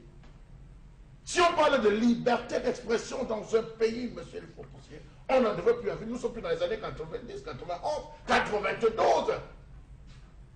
C'était une certaine période où on pouvait comprendre un certain nombre de choses. Encore que... De l'embastillement de la presse. Mais là, on est en plein embastillement de la presse, monsieur Éric Fopoussi. Rappelons-nous les multiples cas. Et là, ça va faire revenir le cas de Jules Koumkoum. Dans quelles circonstances est-il mort? Bibi Gota. Les dossiers sur lesquels, je laisse d'abord sur Jules Koumkoum. Les dossiers sur le directeur de publication je pensais de la radio Aura. Je pense bien que c'est la radio Aura au Soleil, quelque chose comme ça. Qui a été littéralement écrasé, monsieur le Fopoussi, alors qu'il travaillait sur une grosse pompe de ce régime. Où il décriait. Radio Hop.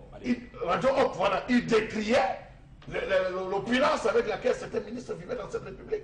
On a eu le cas de Bibi Gota avec Rio Del Rey, le fameux Rio Del Rey, où il a essayé de démontrer un certain nombre de choses, monsieur le Fopoussi. Mais est-ce que dans ce pays, on n'a plus le droit de parler? On nous a tout confisqué dans ce pays. N'a-t-on plus le droit de parler, de s'exprimer dans ce pays et d'ailleurs, de dire?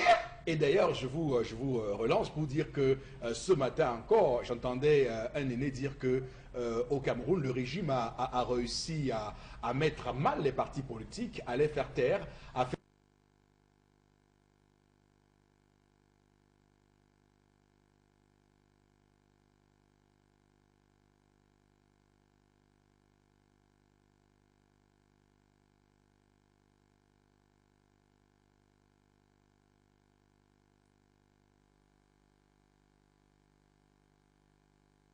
Comment les Oui. fonctionnent.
Donc ce matin, il y avait un aîné qui me faisait donc cette remarque en disant qu'au Cameroun, le régime a réussi à embastiller les partis politiques, à embastiller les syndicats, et que le seul contrepoids qui restait jusqu'ici, la seule voie d'indépendance dans ce pays restait la presse, laquelle presse ce matin donc est actuellement d'être ainsi fusillée. Et on se rend compte que dans un pays où on veut faire taire tout le monde, dans un pays où on veut mettre tout le monde hors d'état de nuire, qu'est-ce qui va nous rester enfin? Donc c'est ça la question, et c'est en cela que je voulais vous relancer la messe. Il faut dire que ce matin, nous avons ceci que nous présentons aux Camerounais, libérer Mimefo. C'est important parce que on ne peut pas, madame, monsieur, ce matin, rester sourd à cela. On ne peut pas rester ce matin indifférent à la souffrance d'une journaliste qui a fait uniquement son travail et de manière graduelle. Je rappelle qu'elle avait à l'époque relayé l'information sur l'assassinat du pasteur américain. Elle avait commencé par donner la première source d'information qui était l'agence de presse CNA. Après, elle est revenue avec le sentiment de la famille et enfin le communiqué spécial, le communiqué du porte-parole de l'armée, mais également les propos du ministre de la Défense. Mais sauf que désormais, tous ceux qui sont les turiféraires du régime mettent l'accent uniquement sur ce premier tweet précis. Donc c'est un véritable problème. Bon, Bengan, comment vous avez réagi et comment vous réagissez après l'incarcération, il faut le dire, à la prison de New Bell de notre collègue Mimefo? Depuis 2014, avec la promulgation de cette fameuse loi qui soi-disant combat le terrorisme, nous qui avons un certain âge avons dit clairement qu'on est revenu à l'ordonnance de 1962, c'est-à-dire où je pouvais refuser une bière à un policier à la maison et vos taxes de subversion. Vous avez eu, et vous nous parlez toujours, oui, le Cameroun est un état de droit. Le Cameroun est un état de droit. Et d'ailleurs, hier, je vous ai en voulu parce que vous avez dit que nous sommes dans une dictature. Voilà. Hier, justement, on n'était pas d'accord sur le fait que vous étiez en train de dire que le Cameroun est une dictature. Et je disais, non, on est quand même une démocratie. Voilà. Et voilà. Donc, voilà le problème. Regardez le fait, Maître Ndok qui marche à côté de la route avec un groupe de citoyens, il n'empêche personne.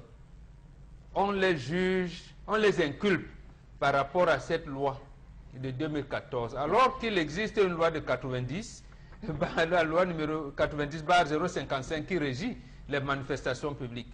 Mimi fait un travail de journaliste, c'est-à-dire elle donne l'information en citant la source. Selon tel CNA a dit que.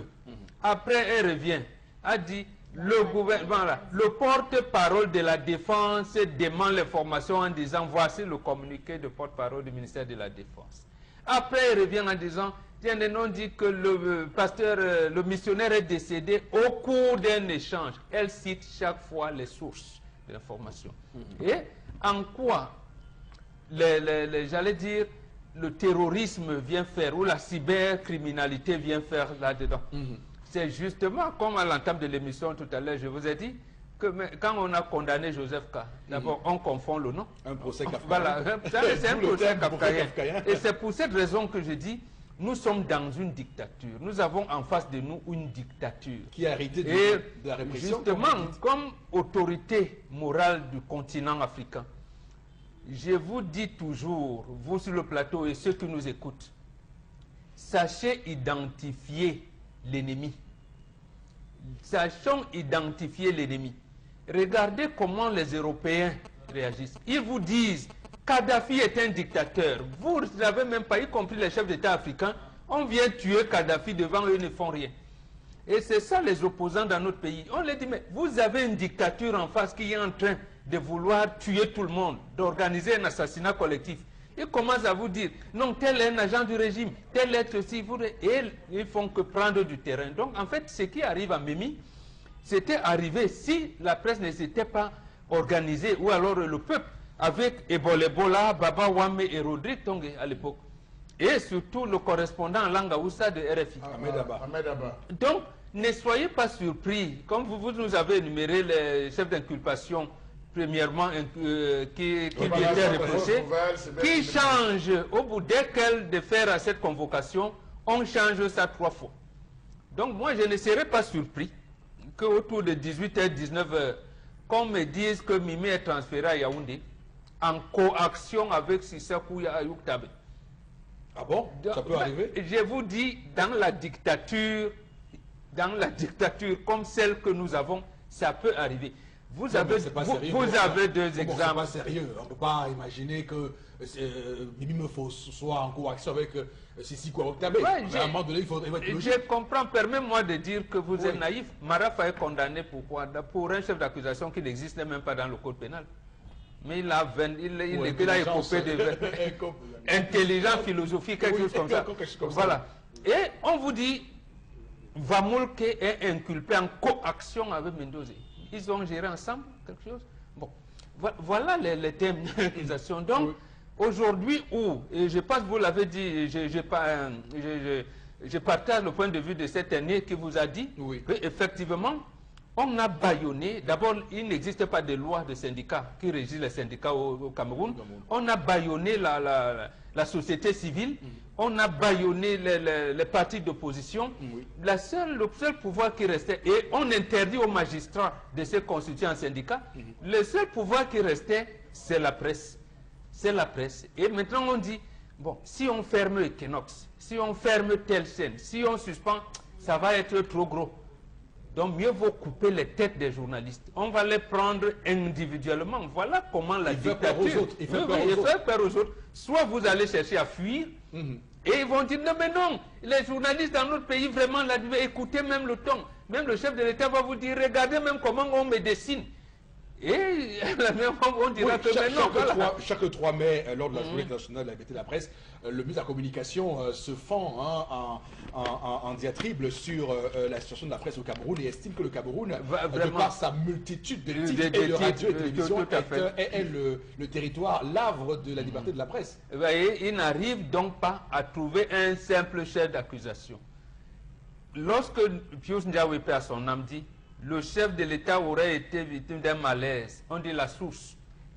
Il dit, je ne donne pas. Mimi dit, le missionnaire américain, selon CNA, a été assassiné par. Selon CNA, c'est au cours d'un suite d'État. Elle cite la source, on dit qu'elle tente de déstabiliser les institutions de la République.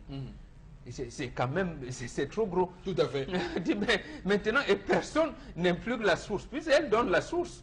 D'accord. Elle n'a même pas donné, elle n'a pas cherché à être convoquée devant à la Légion des gendarmeries pour donner l'article qu'elle rédige, la dépêche qu'elle est accompagnée de la source. De la source. Mais on estime qu'elle a mal fait son Alors, travail. Bon, donc, ce qu'il faut dire, c'est que, comme je l'ai dit d'ailleurs, ce qu'on lui reproche, même si là on n'est pas d'accord là-dessus, propagation de fausses nouvelles au départ, je rappelle que c'est l'article 133 du Code pénal, la peine qu'elle encourait était de 3 mois à 3 ans, donc pas vraiment très conséquent, mais également cybercriminalité, article 78 de la loi sur la cybercriminalité, la peine qu'elle encourait était de 1 an à 4 ans. Donc, quand Mimefo va à la convocation de la gendarmerie hier, elle va répondre de ces deux chefs d'accusation, ces 2 infractions avec ses avocats. Normalement, il est question pour eux de prouver que là, dans ce qu'elle a fait, il n'y a rien qui constitue une cybercriminalité, ni plus ni moins une provocation de fausses nouvelles. Alors, on est certain que même si après, on considère qu'elle a qu'il y a des forts indices qui permettent d'établir qu'elle a commis ces infractions, normalement, c'est le tribunal pénal international qui doit connaître l'affaire. Un tribunal civil et pas un tribunal militaire. Donc, il a fallu qu'on change ça pour transformer en une affaire qui va permettre de justifier le fait qu'elle soit aujourd'hui devant le tribunal militaire alors qu'elle est civile. Le Cameroun a signé des conventions et de ces conventions, la règle, le principe veut que les civils ne soient pas jugés devant les tribunaux militaires. En tout cas, on fait tout pour limiter au maximum que les civils puissent comparaître devant les tribunaux militaires. D'ailleurs, la Cour suprême camerounaise a pris des arrêts là-dessus, a fait jurisprudence. À chaque fois qu'un civil a été appelé devant un tribunal militaire, la Cour suprême est venue dire que non, le principe au Cameroun, et d'après les conventions que nous avons signées à l'international, veut que lorsque vous êtes civil, vous devez comparaître devant les tribunaux civils. Donc voilà où on en est ce matin avec cette affaire, et on se rend compte clairement qu'il y a des gens qui sur la toile, je ne sais pas si c'est encore là les grands maîtres, et je parle ici des grands maîtres frigorifier nos cerveaux, qui disent clairement qu'on doit fermer Equinox, parce que Equinox dit trop de fausses nouvelles. Alors, il faut être clair. Je rappelle qu'il y a des chaînes qui ont annoncé à Mondovision que un président d'un état du CEMAC, d'un état de la CEMAC, est décédé. État voisin, Frère, État frère, est décédé. Alors, je rappelle que c'est plus grave parce que vous ne pouvez pas imaginer les répercussions sur le plan diplomatique que cela peut avoir avec ce pays voisin. On ne peut pas imaginer qu'on peut penser que c'est une tentative de déstabiliser ce pays voisin et que ce pays voisin entre en guerre avec le Cameroun pour cette information-là. On a vu par le passé des guerres qui commencent comme ça. Donc attention dans ce pays à faire des lois à tête chercheuse, à regarder une tête et dire bon, celle-ci est bien pour sacrifier et l'autre pas du tout. En tout cas, le Cameroun, les Camerounais ressentent ce matin une forme d'injustice et lorsqu'il y a injustice, il y a un problème. Dans un pays comme le Cameroun, on doit pouvoir faire en sorte qu'il y ait la séparation des pouvoirs. Il est quand même, et ça c'est l'une des choses qui est une aberration, dans les pays comme l'Allemagne ou les États-Unis, on voit bien qu'il y a une vraie séparation des pouvoirs entre le pouvoir exécutif, qui est celui du président, le pouvoir législatif, qui est le Parlement, et le pouvoir judiciaire. Comment se fait-il que vous voyez des gens qui vous disent que non, les ordres viennent de Yaoundé? Comment peut-on, dans un pays normal, avoir cela? Et à un moment donné, je pense que chaque fois, ici, on a dit aux magistrats qui nous regardent qu'il faut toujours penser au pays et pas aux personnes qu'on soutient. Parce qu'au final, lorsqu'on tripatouille la loi, lorsqu'on tricote la loi pour l'interpréter à un sens de répression, il y a toujours eu dans l'histoire, et je l'ai dit en tout début de ce programme, des faits, des répercussions. Je rappelle qu'à l'époque, en 90, en Afrique du Sud, il y avait une loi qui interdisait les Noirs de prendre le même bus que les Blancs. Et que quand un Noir essayait de faire ça, ce Noir allait en prison. Attention, on sait que 4 ans plus tard, Nelson Mandela a pris le pouvoir en Afrique du Sud. Attention, parce que c'est l'histoire du Cameroun qu'il s'agit. Je pense qu'à un moment donné, lorsqu'on parle de la paix, lorsqu'on parle d'un pays état de droit, je rappelle qu'on doit être certain de respecter les canons qui font l'état de droit. C'est quand même... Ça suppose aussi qu'il faudra éviter le principe de relève de l'élection. Ça suppose, Mbobok Bengan, que si International Crisis Group commet un rapport, même si cela va en déphasage avec la pensée de Tanga Sud, Il ne faudrait pas rendre compte de peur d'être taxé. Non, mais c'est ça le message. C'est ça le message. Le message, c'est que si vous êtes journaliste désormais, vous devez chanter les louanges du pouvoir. Obligatoirement. Et j'ai cru comprendre dans le discours d'investiture du chef de l'État. Oui. Il dit il engage la guerre contre les sécessionnistes. Là, c'est ce qu'il dit. Et c'est ce qu'on veut laisse croire. Mais sauf que l'histoire, ou alors le problème anglophone ne date pas d'aujourd'hui. Et c'est à lui que je prends à témoin. En 1979, il s'est constitué au Cameroun un mouvement qu'on appelait Cameroon Action Movement, qui a lancé les tracts, qui a agi de la même manière. Et Aïdjo, que j'avais des problèmes personnels avec lui, ou bien mon groupe, lui, il a évité qu'une goutte de sang descende. Et c'est son premier ministre, le président de la République actuelle, qui l'a mis à la tête d'une commission ad hoc pour résoudre cette crise, et ça a été fait par la négociation. Et tout le monde, les Nations Unies, l'Union africaine, la francophonie, le Commonwealth of Nations, tout le monde dit, parce qu'il appelait également aux partenaires de développement, oui, Monsieur le Président, engager un dialogue, c'est un problème politique. Il dit, je fais la guerre. Ça veut donc dire qu'en fait, même vous, quand vous allez dire, non, essayons d'imaginer une table ronde parce que le problème anglophone, ce n'est pas le problème anglophone, c'est un problème Cameroun, c'est un problème national, il va faire la guerre contre vous. Et c'est ça, c'est ce que subit Memi Mefo. C'est pour cette raison que vous avez pu remarquer au cours des premiers procès, parce que j'aime les prendre au mot, ils ont fait la jonction des procédures entre ceux qui avaient diffusé des informations, ceux qui avaient brûlé les édifices publics et ceux qui venaient seulement observer. Manifestation, on vous dit, on fait la jonction des procédures. Le chef de l'État dit libérer les... On vient mettre un mot, certains. Vérification faite, il a dit qu'il n'avait pas certains. On devait libérer tout le monde. Voilà, dans cette situation qu'on se retrouve aujourd'hui où c'est exprès. Quand on change le chef d'accusation, donc les avocats préparent Bengan accusé de propagation de fausses nouvelles. Vous venez devant le tribunal, on va vous juger sur autre chose que ce sur quoi vous êtes préparé. Oui. En attendant, donc, en vous déférant devant le procureur ou le commissaire du gouvernement, donc, là c'était au niveau des enquêtes préliminaires. Quand on vous amène devant le procureur, vous trouvez autre chose. Donc, le commissaire du gouvernement dit non, atteinte à la sécurité de l'État. Mais depuis quand ça a changé entre la légion de gendarmerie et le tribunal militaire. Monsieur, je me pose désormais dans la question de savoir quel est le rôle du CNC, du Conseil national de la communication. Découper les têtes de ceux qui sont contre le régime. Si on se retrouve justement, à ce niveau, cette affaire devait passer au Conseil national de la communication. S'il faut censurer, c'est le CNC. Le CNC devait commencer par censurer. On a vu des gens dont on a sanctionné à 6 mois, 1 an, 3 ans, on a rayé complètement du corps. Mais pourquoi ce n'est pas passé par le CNC? Pourquoi est-ce que cela a traversé, violé toutes ces différentes étapes? Encore qu'on sait, M. Lifopoussi, qu'il y a une chaîne qui a passé tout le temps à traiter les Bamileke de ce qu'ils n'étaient pas, une chaîne qui a passé le temps à entretenir des propos. Dans vision, tout le monde voyait comment cette chaîne a fait, mais jamais ils n'ont été inquiétés. Pourtant, c'est puni. Tout acte de tribalisme est puni. Non, ils ont été inquiétés, mais sauf que le président du CNC a été condamné par la suite. Voilà. Alors, mais ce qu'il faut dire, hein, c'est que il y a ici une question, hein, celle des sources d'information, l'accès aux sources d'information. On est quand même dans un pays où un journaliste doit cravacher dur pour avoir l'information et pour le donner à l'opinion. Et on voit aujourd'hui que ça nous rattrape. Si on avait laissé les journalistes avoir accès à l'information comme il le faut et comme il se doit, on n'en serait pas aujourd'hui à gloser sur un qui ou un autre. Donc aujourd'hui...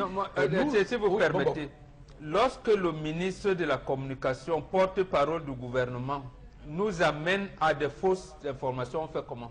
Il nous a dit ici que l'armée n'a pas titiné. Si on était l'armée, vérification faite, il s'est trouvé que l'armée avait commis des exactions. Que c'était au Mali. Voilà, on a fait quoi de lui? On a fait donc quoi? Des journalistes qui ont relayé une fausse information venant du gouvernement. Voilà la situation. C'est ce qu'on appelle donc la dictature. Vous avez la corruption, la répression, c'est-à-dire la violence sous toutes les formes. Dans la violence, il y a la répression, parce qu'il y en a sous toutes ces formes. La violence, mais également la tyrannie. Et il reste aux citoyens une chose de droit. Le troisième considérant de la Déclaration universelle des droits de l'homme. Et je pense que c'est là où ce pouvoir veut amener que les citoyens s'organisent pour se lever contre la tyrannie ou l'oppression. Ils vont sortir le BIR, le GSO, le GPIC, en disant... oui, tout à fait. Et peut-être même la garde présidentielle en disant, voilà les apprentis sorciers qui veulent... Non, alors que les Camerounais, sont des hommes de paix. Il faut prendre le peuple à témoin et dire que même nous ici sur le plateau, M. Rifo, si nous recevons des menaces, il faut le dire. Et ça, il faut le préciser. Regardez seulement la déferlante depuis la période post-électorale. Tous ces différents journalistes qui ont été inquiétés. Nous avons Vivien Tonfa qui ne parvient pas à sortir de chez lui. Non, mais moi, si je vous donnais les messages ou les appels, c'est tous les jours. Mais c'est tous les jours. Je vous rappelle que un commandant a fait dire à des gens de me prévenir que le jour où j'aurai une petite affaire avec la justice, si on m'accuse même de vol d'un bic de 100 francs, que je m'apprête. Voilà. Non, il a dit même d'altercation avec le taximan. C'est-à-dire si tu es au taximan que non, tu as dit 250, je ne paye pas 300. Voilà. Et que ça tombe entre ses mains.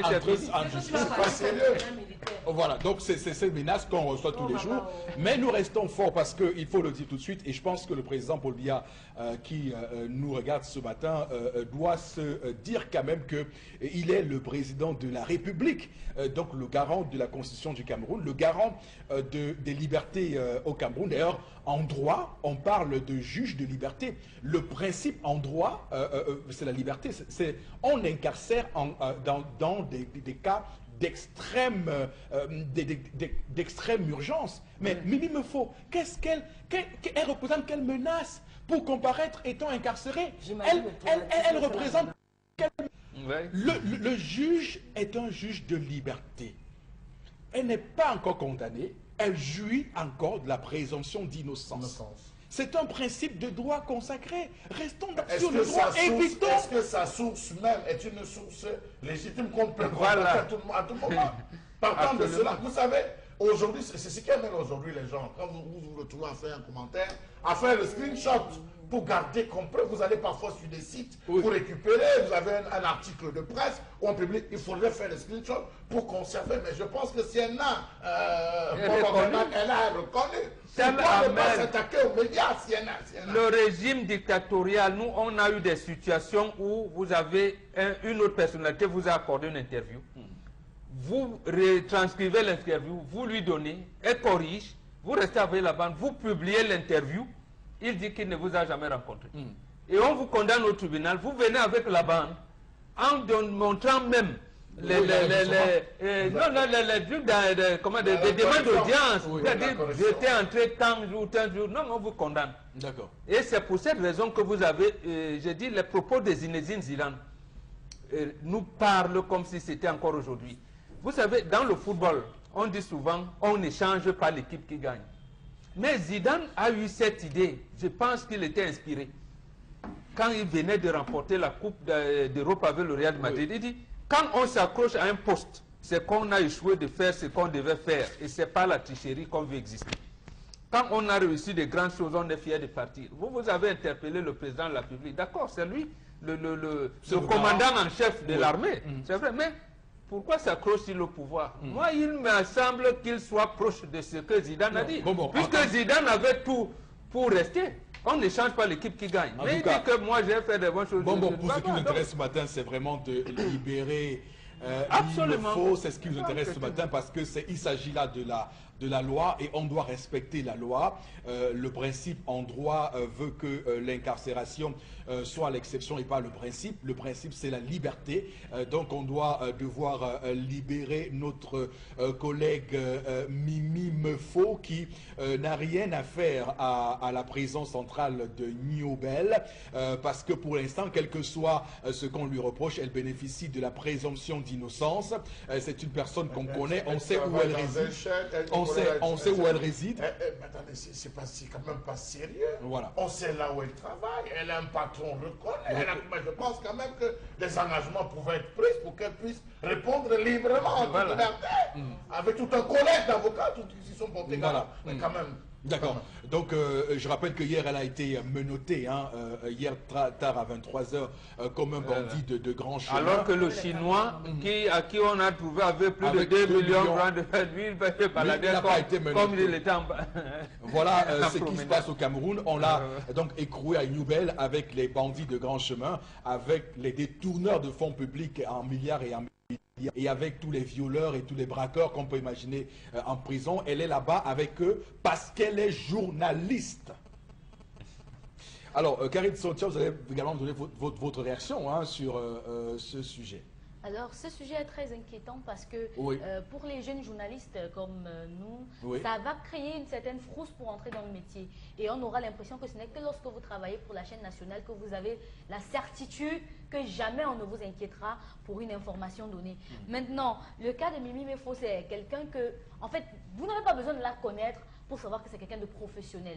Quand on regarde sa manière de donner l'information, les sources qu'elle a pu citer, et je me rappelle, j'ai vu quelqu'un publier sur Facebook qu'elle a donné le message que la famille dit que c'est telle personne. Et ils prennent ça pour manipuler et dire aux gens que c'est elle qui instigue les gens à faire la révolte. Et pourtant, elle a bien cité la source, la famille soutient que. Maintenant, qu'est-ce qu'on nous apprend alors? Ça veut dire qu'on n'a plus besoin d'aller s'asseoir dans les amphis parce que le journalisme s'apprend en prison. On n'a plus besoin d'aller s'asseoir dans les amphis, d'aller payer des sommes faramineuses pour prendre des notions d'un métier que nous n'avons même pas besoin de pratiquer. Alors, on va prendre ces gens-là qui font l'apologie d'une politique qui ne satisfait que leurs propres besoins et laisser en liberté parce qu'ils ont quand même de leur côté le dirigeant en place. Alors, celui qui a dit que le président d'un pays frère est décédé, n'a pas à s'inquiéter. Celui qui a volé les millions des Camerounais et a gardé dans un conteneur en pièces n'a pas à s'inquiéter. Mais la personne qui a donné une information relayée dans notre média doit s'inquiéter. Ça veut dire que même parler dans la rue, s'il vous plaît, il y a des Camerounais que lorsque vous commencez une conversation avec eux, ils disent attention, je ne vais pas parler de ça. Attention, je ne parle pas de ça. Mesurez ce que vous dites dans la rue. Mesurez ce que vous dites dans la rue. Du coup, ce n'est même plus seulement le journaliste qui est inquiété, c'est même le citoyen lambda qui n'a plus le droit de parler par rapport à ce qui se vit dans son propre pays. Puisque c'est clair, ce que vous dites est tout à fait clair. Si on arrête Mimi Mefo parce que là, parlons, si même les journalistes, on les arrête, combien de fois nous, simples citoyens, qui parlons d'un sujet. Alors, tendance également sur Mimi Mefo. Vraiment, ta réaction, comment tu réagis? Je sais qu'elle a dormi comment. Elle a d'abord mangé quoi depuis hier? Tu as mangé quoi, Mimi? Non, dans la journée, elle n'avait pas encore mangé jusqu'à 23h. Tu as mangé quoi, maman? Jusqu'à 23h, elle n'avait pas encore mangé. Tu t'es lavé. Tu as mangé quoi?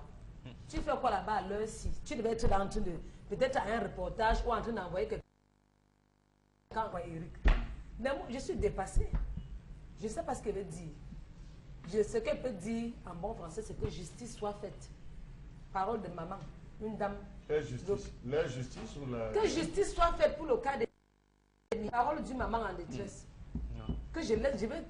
Depuis, je pleure. C'est le chef d'état-major de l'armée qui viendra apprendre le journalisme à Foposi.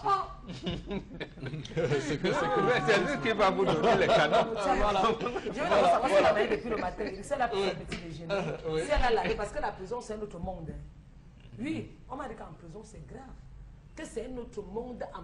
Je n'ai jamais fait la prison, mais je suis souvent allée donner les dons aux prisonniers. Je suis jamais entrée en cellule où on garde les gens. S'il vous plaît, elle a plusieurs fois ouvert des reportages en prison, mené des enquêtes pour lesquelles elle a eu des prix internationaux pour ces enquêtes-là qu'elle a couvertes à la prison de Newbel. Venir s'asseoir avec les personnes avec lesquelles elle a travaillé pendant son enquête, c'est cruel. Voilà, la cruauté, hein. Voilà, la cruauté et la terreur. On va simplement espérer qu'on libère Mimi Meufo, notre collègue journaliste Equinox Télévision Radio Equinox, qui est aujourd'hui donc en prison, journaliste en prison au Cameroun. Madame, Monsieur, voilà comment se porte le Cameroun lorsqu'on exerce son métier. On est donc inquiété, et d'ailleurs nous qui parlons là maintenant, c'est la peur au ventre que nous faisons ce métier, parce qu'on ne sait pas trop ce qui peut nous sortir de notre sommeil. Même nos collègues caméramans sont tous ébranlés par cela. Et puis on a en face de nous d'ailleurs des gens qui nous envoient des messages d'encouragement. Merci infiniment à tous ceux qui nous envoient des messages d'encouragement. D'ailleurs on va lire les messages en réaction au sujet de ce matin. Karine Sontia. Moi je trouve cela injuste. Une a même déclaré la mort d'un président, mais n'a pas été inquiétée. Tout ceci poussera ce peuple à bout. Ça, c'est un message d'un téléspectateur. Trop, c'est trop. Les Camerounais doivent s'en remettre à Dieu pour siffler la fin de cette dictature et les délivrer des terroristes et prédateurs. Oscar Nier, qui nous écrit le chef d'État il faut avoir confiance en la justice, le Cameroun. Voilà, et le chef d'État vous a écouté, il faut avoir confiance dans la justice camerounaise, et la force de l'expérience, c'est de la SEM d'Éric Saïdou, on ne comprend pas beaucoup. C'est un règlement de compte post-électoral. En tout cas, si nous on espère juste qu'on libère, il me faut, hein. Si on la libère, voilà. Nous ça va, donc il n'y a pas de... voilà, maintenant si la force de l'expérience et tout le reste, c'est pas une faveur qu'on lui fera, de toutes les façons, c'est pas une faveur qu'on lui fera. C'est un règlement de compte post-électoral, c'est une journaliste qui a été très percutante pendant les débats de campagne. Elle nous a tous émus. Alors, suite à ce qui arrive à votre collègue, vraiment, je suis avec vous en prière. Ça va aller à Yafort qui nous écrit. On doit, voilà, je pense qu'on doit se mobiliser pour la libération de Mimi au Cameroun. Quand on dit la vérité, on est terroriste. Ce procureur doit commencer à s'intéresser aux faux observateurs et voilà une chaîne qui a donné tendance et les fausses nouvelles. Je sais qu'elle a même... Merci, courage à vous, mes frères. Et qui fait donc les faux observateurs hashtag libéré Mimi, Gérald depuis Yaoundé. Alors, j'aimerais faire une précision, et ça c'est important. Il y a des gens, je ne sais pas quelle intention les anime, qui ont des intentions diaboliques et sataniques, qui font courir que Equinox est une chaîne pro-sécessionniste. Ça n'a jamais été le cas. Ça ne sera jamais le commencement de cas. Chaque fois que sur ce plateau, on a pris la parole les uns et les autres, on a chaque fois dit que nous sommes pour un Cameroun un et indivisible. Ces procès d'intention, ces choses qu'on envoie, ces boules puantes, ces cabinets noirs créés, des gens qui s'asseyent dans les ministères, non pour seul travail que de nous écouter, faire des rapports. Attention, faites ce qu'on fait au quotidien. Qu'il fasse au moins des rapports fidèles. Monsieur Eric Fopoussi, que ne soyez pas surpris désormais que ces cabinets noirs créent des fake profils portant vos noms et prénoms pour dire un ensemble de choses sur les gens. Ça, il faut le dire. Soyez méthodique désormais. Il faut être méthodique désormais parce que vos comptes peuvent être piratés par ces individus parce qu'en mal, de vous voir en mal, monsieur Eric Fopoussi, de vous voir en bien, ils peuvent créer des fake profils, dire un ensemble de choses et vous faire l'accusation. Tout à fait. Et d'ailleurs, je peux vous dire que ça fait aujourd'hui des mois qu'en tant que journaliste, je ne peux plus me divertir. Parce qu'on m'a dit que, monsieur, si on vous retrouve dans une boîte de nuit, on peut vous lamer. Ça s'appelle la lame, non? Oui, oui. Les gens peuvent on vous taille là, on vous coupe les affaires. De votre sang, vous mourrez parce que vous avez dit des choses. Donc, sincèrement, depuis, on prend des précautions pour vivre. Et on va dire que c'est un crime crapuleux. Voilà. Voilà, tout à fait. Peut-être qu'il a pris l'appétit de quelqu'un, il y a eu une bagarre qui s'est éclatée. Voilà, alors que c'est des gens montés pour cela. Donc attention, et je rappelle qu'Equinox n'a jamais été une chaîne. On a toujours été une chaîne qui fait son travail, et rien que son travail. Le travail qu'on fait, c'est que au-delà de l'image, on rend compte, c'est la ligne éditoriale que le top management, voilà, que le top management a toujours exprimé. On a toujours invité sur nos plateaux et les gens du pouvoir que de l'opposition, la société civile. On n'a jamais interdit aux gens de s'exprimer. Et chaque fois qu'Equinox a été sur une information, on a dénoncé ce qu'on estimait pas bon pour notre pays. Et quand on dénonce, ce n'est pas dans une forme de haine, nous dénonçons pour que le Cameroun avance. Nous sommes des patriotes. Nous aimons ce Cameroun et nous voulons que le Cameroun avance comme les autres pays du monde entier. Qu'on ait des routes, qu'on ait l'eau potable, qu'on ait l'énergie électrique, qu'on ait tout ce qui permet à un peuple de s'épanouir. C'est justement ça notre propos. C'est uniquement ça notre propos. Être du côté de l'orphelin et de la veuve. Ça a été toujours ça le principe et jamais on a été de ceux qui pensent qu'on doive mettre le pays à feu et à sang. Nous avons d'ailleurs été les premiers à dénoncer toute tentative de manipulation.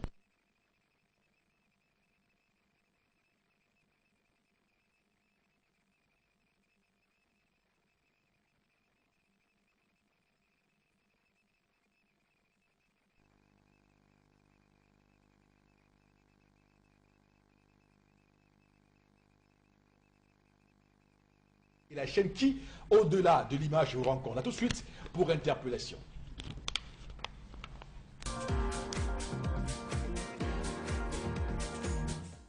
Quand vous allez dans nos hôpitaux, c'est très difficile.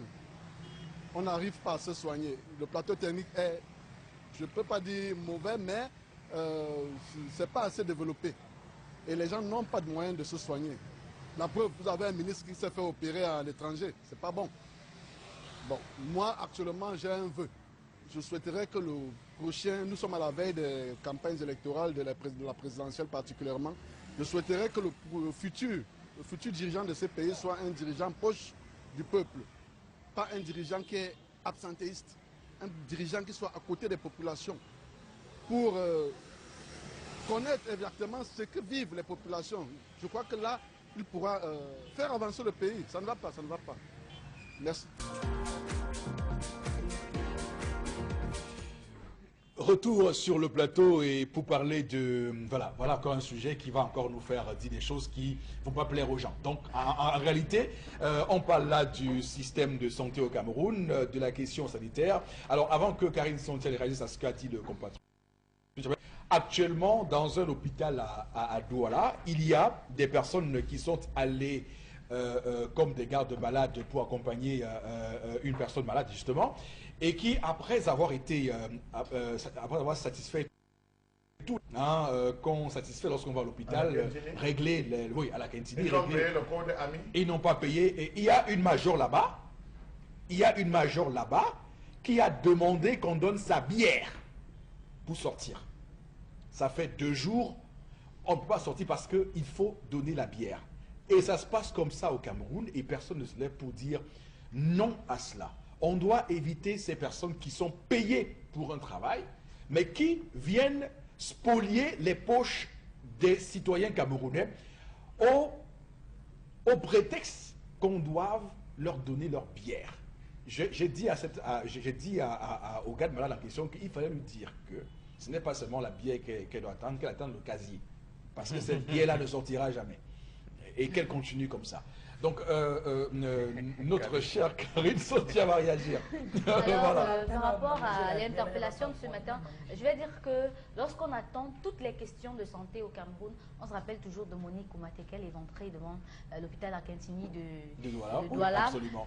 Chaque fois que, même quand vous êtes à l'étranger, j'ai regardé une vidéo sur Facebook récemment, c'était une Togolaise qui faisait une vidéo sur le Cameroun.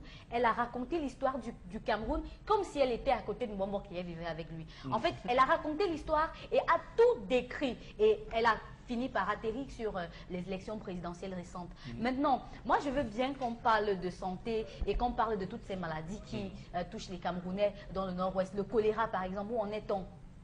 On n'en parle pas. D'accord. Ça nous ravage. Ça nous ravage. En tout cas, on va tout de suite, voilà, monsieur, passer à la suite de l'émission avec Consti Lamine qui va nous retrouver en plateau pour nous parler du concept Salaka. Et ce matin, c'est 1001 tapis que nous mettons au plateau B, puisque, vous savez, nous sommes toujours la première chaîne de télévision en action commerciale. Consti Lamine, bonjour et bienvenue. Oui, bonjour Eric. Bonjour à tous nos nombreux téléspectateurs et bonjour à tous les clients du concept Salaka. Alors ce matin, je viens pour une spéciale promotion, mais alors une très grande promotion. Le temps bien sûr de rappeler à tous les téléspectateurs que vous aviez encore quelques semaines pour acheter des articles de qualité à des prix vraiment dérisoires. Et ceux qui n'ont pas le temps de venir au magasin 1001 tapis peuvent tout simplement passer leur commande et vous serez livrés dans tout le Cameroun et dans certains pays africains. Parce qu'aujourd'hui, il y a des gens qui sont tellement fiers de faire les achats au concept Salaka parce que nous ne vendons que la qualité et rien que la qualité. Alors nous allons tout de suite commencer déjà par présenter la situation de notre magasin et le numéro de téléphone. Nous sommes bel et bien à Aqua, en face du Palais d'Ika, à l'entrée de la rue Mermoz. Nous sommes ouverts de lundi à samedi à partir de 8h30 et nous livrons dans tout le Cameroun et nous permettons à tous nos clients de bénéficier d'une garantie. Et je rappelle qu'à Salaka, on ne dépend pas, mais on remplace. Tout de suite, nous allons commencer par le premier produit en vente ce matin. C'est un magnifique tapis. Ah ben oui, c'est un tapis neuf dans son emballage. Vous l'avez à 19 000 francs. C'est des tapis de qualité supérieure. Ce ne sont pas des tapis poussiéreux, non. Ce sont des tapis neufs dans leur emballage avec garantie. Même au niveau des tapis, nous donnons la garantie. À côté, bien sûr, du tapis, on a un magnifique robot mixeur 2 bols. Oui, il est neuf, il est d'origine, il est avec garantie. Vous l'avez à 12 000 francs, ce robot mixeur de qualité supérieure. Et je rappelle qu'il ne consomme pas assez d'énergie. Il est solide comme un éléphant. Vous l'avez à 12 000 au magasin 1001 tapis. N'attendez pas la fin du stock. Ne perdez surtout pas le temps. Passez vos commandes dès à présent à travers les numéros de téléphone et vous serez livré à domicile. On a également le laptop. Alors là, c'est le dernier stock des laptops de 65 000. Il n'en reste plus que quelques pièces seulement en attendant le prochain arrivage. Mais déjà pour l'instant, sautez sur l'occasion, offrez-vous un laptop Core d'audio de 80 Go de disque dur, 1.8 de processeur, lecteur et graveur DVD à 65 000 francs seulement. Un ordinateur complet. Je rappelle que les Pentium 4 sont déjà finis. Et là, nous sommes avec encore quelques pièces des ordinateurs Core d'audio de 80 Go de disque dur, lecteur DVD, écran plat 17 pouces. Vous les avez à 47 500 francs au lieu de 60 000 comme partout ailleurs. Et nous vous donnons la garantie avec un service après-vente gratuit. À côté, bien sûr, on a bien entendu les imprimantes 3 en 1 de marque Canon, donc Kamegeno, ACO. Il est imprimé, il est photocopié, il est scanné. You get a volley for 35 000. Je rappelle que l'imprimante, là, elle est neuve dans le carton avec ses cartouches de recharge. Et n'oubliez pas, c'est avec 6 mois de garantie que nous vous donnons cette imprimante à 35 000. Elle est neuve, bien entendu. Le robot mixeur. Vous aviez demandé un robot mixeur qui peut même vous écraser les carottes, qui peut écraser quel que soit le condiment. Vous l'avez à 20 000 francs, du côté bien sûr du magasin 1001 tapis, il est très grand. On a également un laptop de marque Siemens. Vous l'avez à 75 000. Il est à 160 Go de disque dur, lecteur et graveur DVD, Wi-Fi à 75 000 francs. La suite nous conduit directement et rapidement à un Core i5. Vous l'avez à 125 000. Ne perdez surtout pas le temps. Pour les étudiants, les professionnels, les ingénieurs, laptop Core i5 à 125 000 francs au magasin 1001 tapis. N'oubliez pas les rallonges. Vous les avez à 7 000 francs. Vos rallonges de qualité supérieure neuves dans le carton au magasin 1001 tapis en plein cœur d'Aqua, c'est à Douala. Les robots mixeurs 2 bols à 12 000. N'attendez pas la fin du stock. Any man must buy, I'm just no. À côté, bien sûr, on a également laptop Nyabouam. Wallez moi 65 000 au magasin 1001 tapis à quoi. Il y a tatan, just no. On a également les robots mixeurs qui reviennent. Ça, 6 lames, le bol à eau et 4 lames de bol à sec. Un grand bol de plus de près de 2 litres. Vous l'avez à 20 000 francs. Voilà. N'oubliez pas également les lustres. Vous les aviez à partir de 25 000. Pour les bureaux, pour la chambre, pour le salon. Quelle que soit l'utilisation, lustre à partir de 25 000 francs. Laptop Core i5 de marque HP.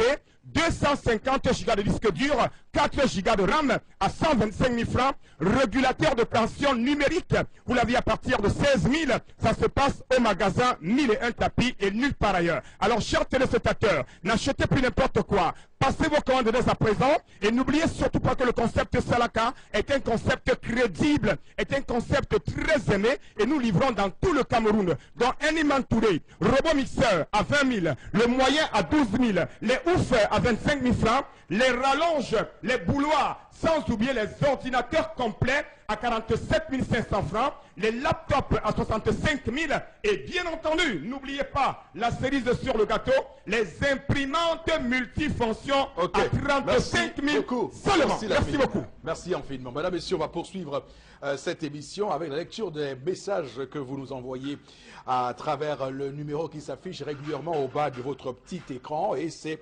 Karine Sontia qui va se charger de nous livrer quelques-uns de ces messages. Il y a des remarques que les spectateurs font depuis le début de votre émission. Il y a eu 3 coupures ici chez nous. J'espère qu'ils n'essaient pas de couper la chaîne. Le Cameroun est vraiment, même le cancer est mieux.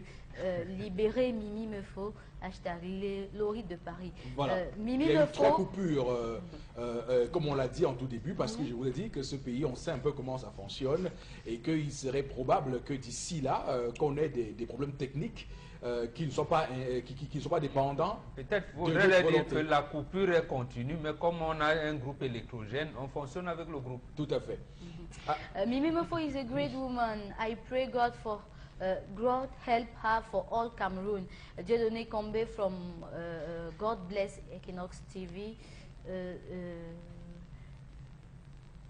Voilà. Ne savez-vous pas que... Attendez. Surtout pas de peur, Eric Fopossi. Vous faites un travail juste. Libérez Mimi sans condition.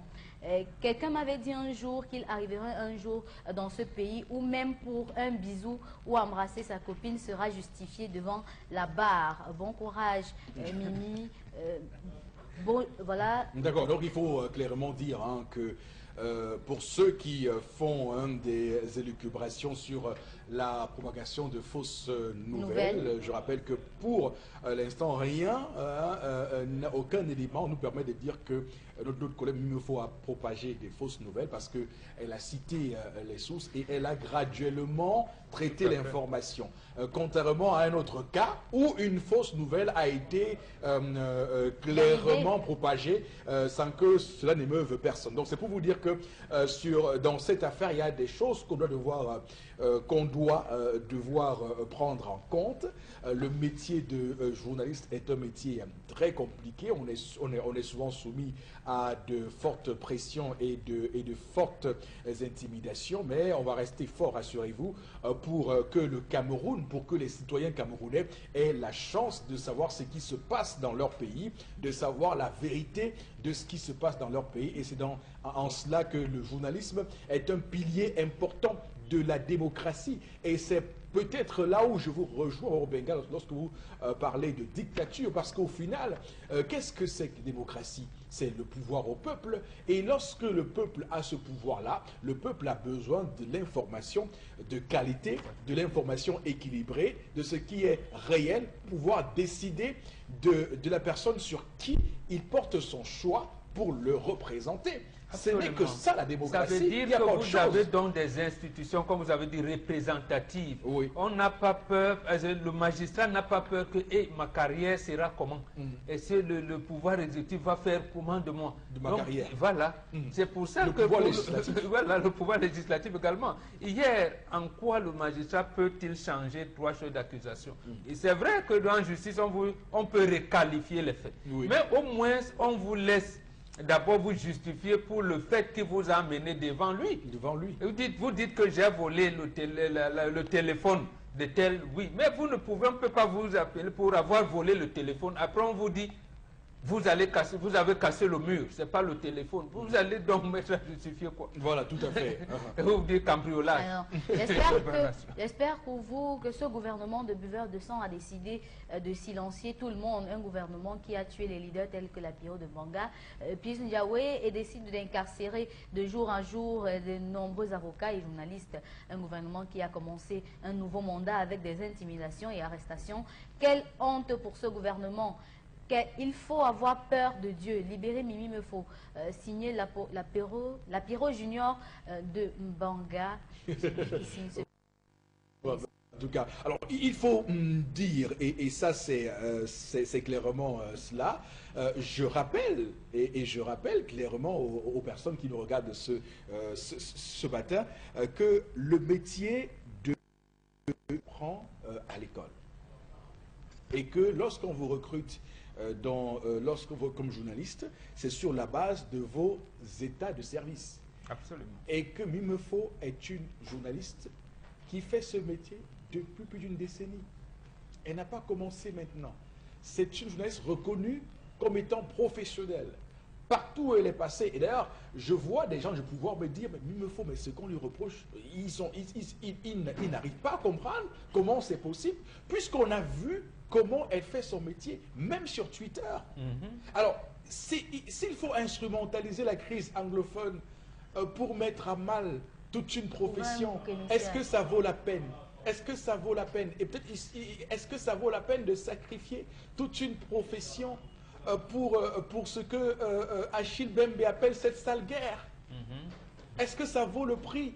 Est-ce que le prix, est-ce que son incarcération vaut ça? Est-ce qu'il faut ce sacrifice? Est-ce que ce sacrifice est indispensable pour cela? Il faut qu'on se pose des bonnes questions au final dans ce pays. En tout cas, on va clairement, madame, monsieur, vous demander de rester sur notre chaîne. On aura l'occasion au cours de la journée avec des émissions spéciales pour évidemment dénoncer cette injustice, pour que notre collègue journaliste Equinox Télévision et Radio Equinox, Mimefo, soit libéré, puisque en droit, le principe au Cameroun, à travers le code pénal et même le code procédure pénale, c'est bien la liberté et non l'incarcération. Elle peut bien comparaître devant un tribunal en étant libre. Madame, messieurs, plus que jamais, que Dieu bénisse le Cameroun. À demain.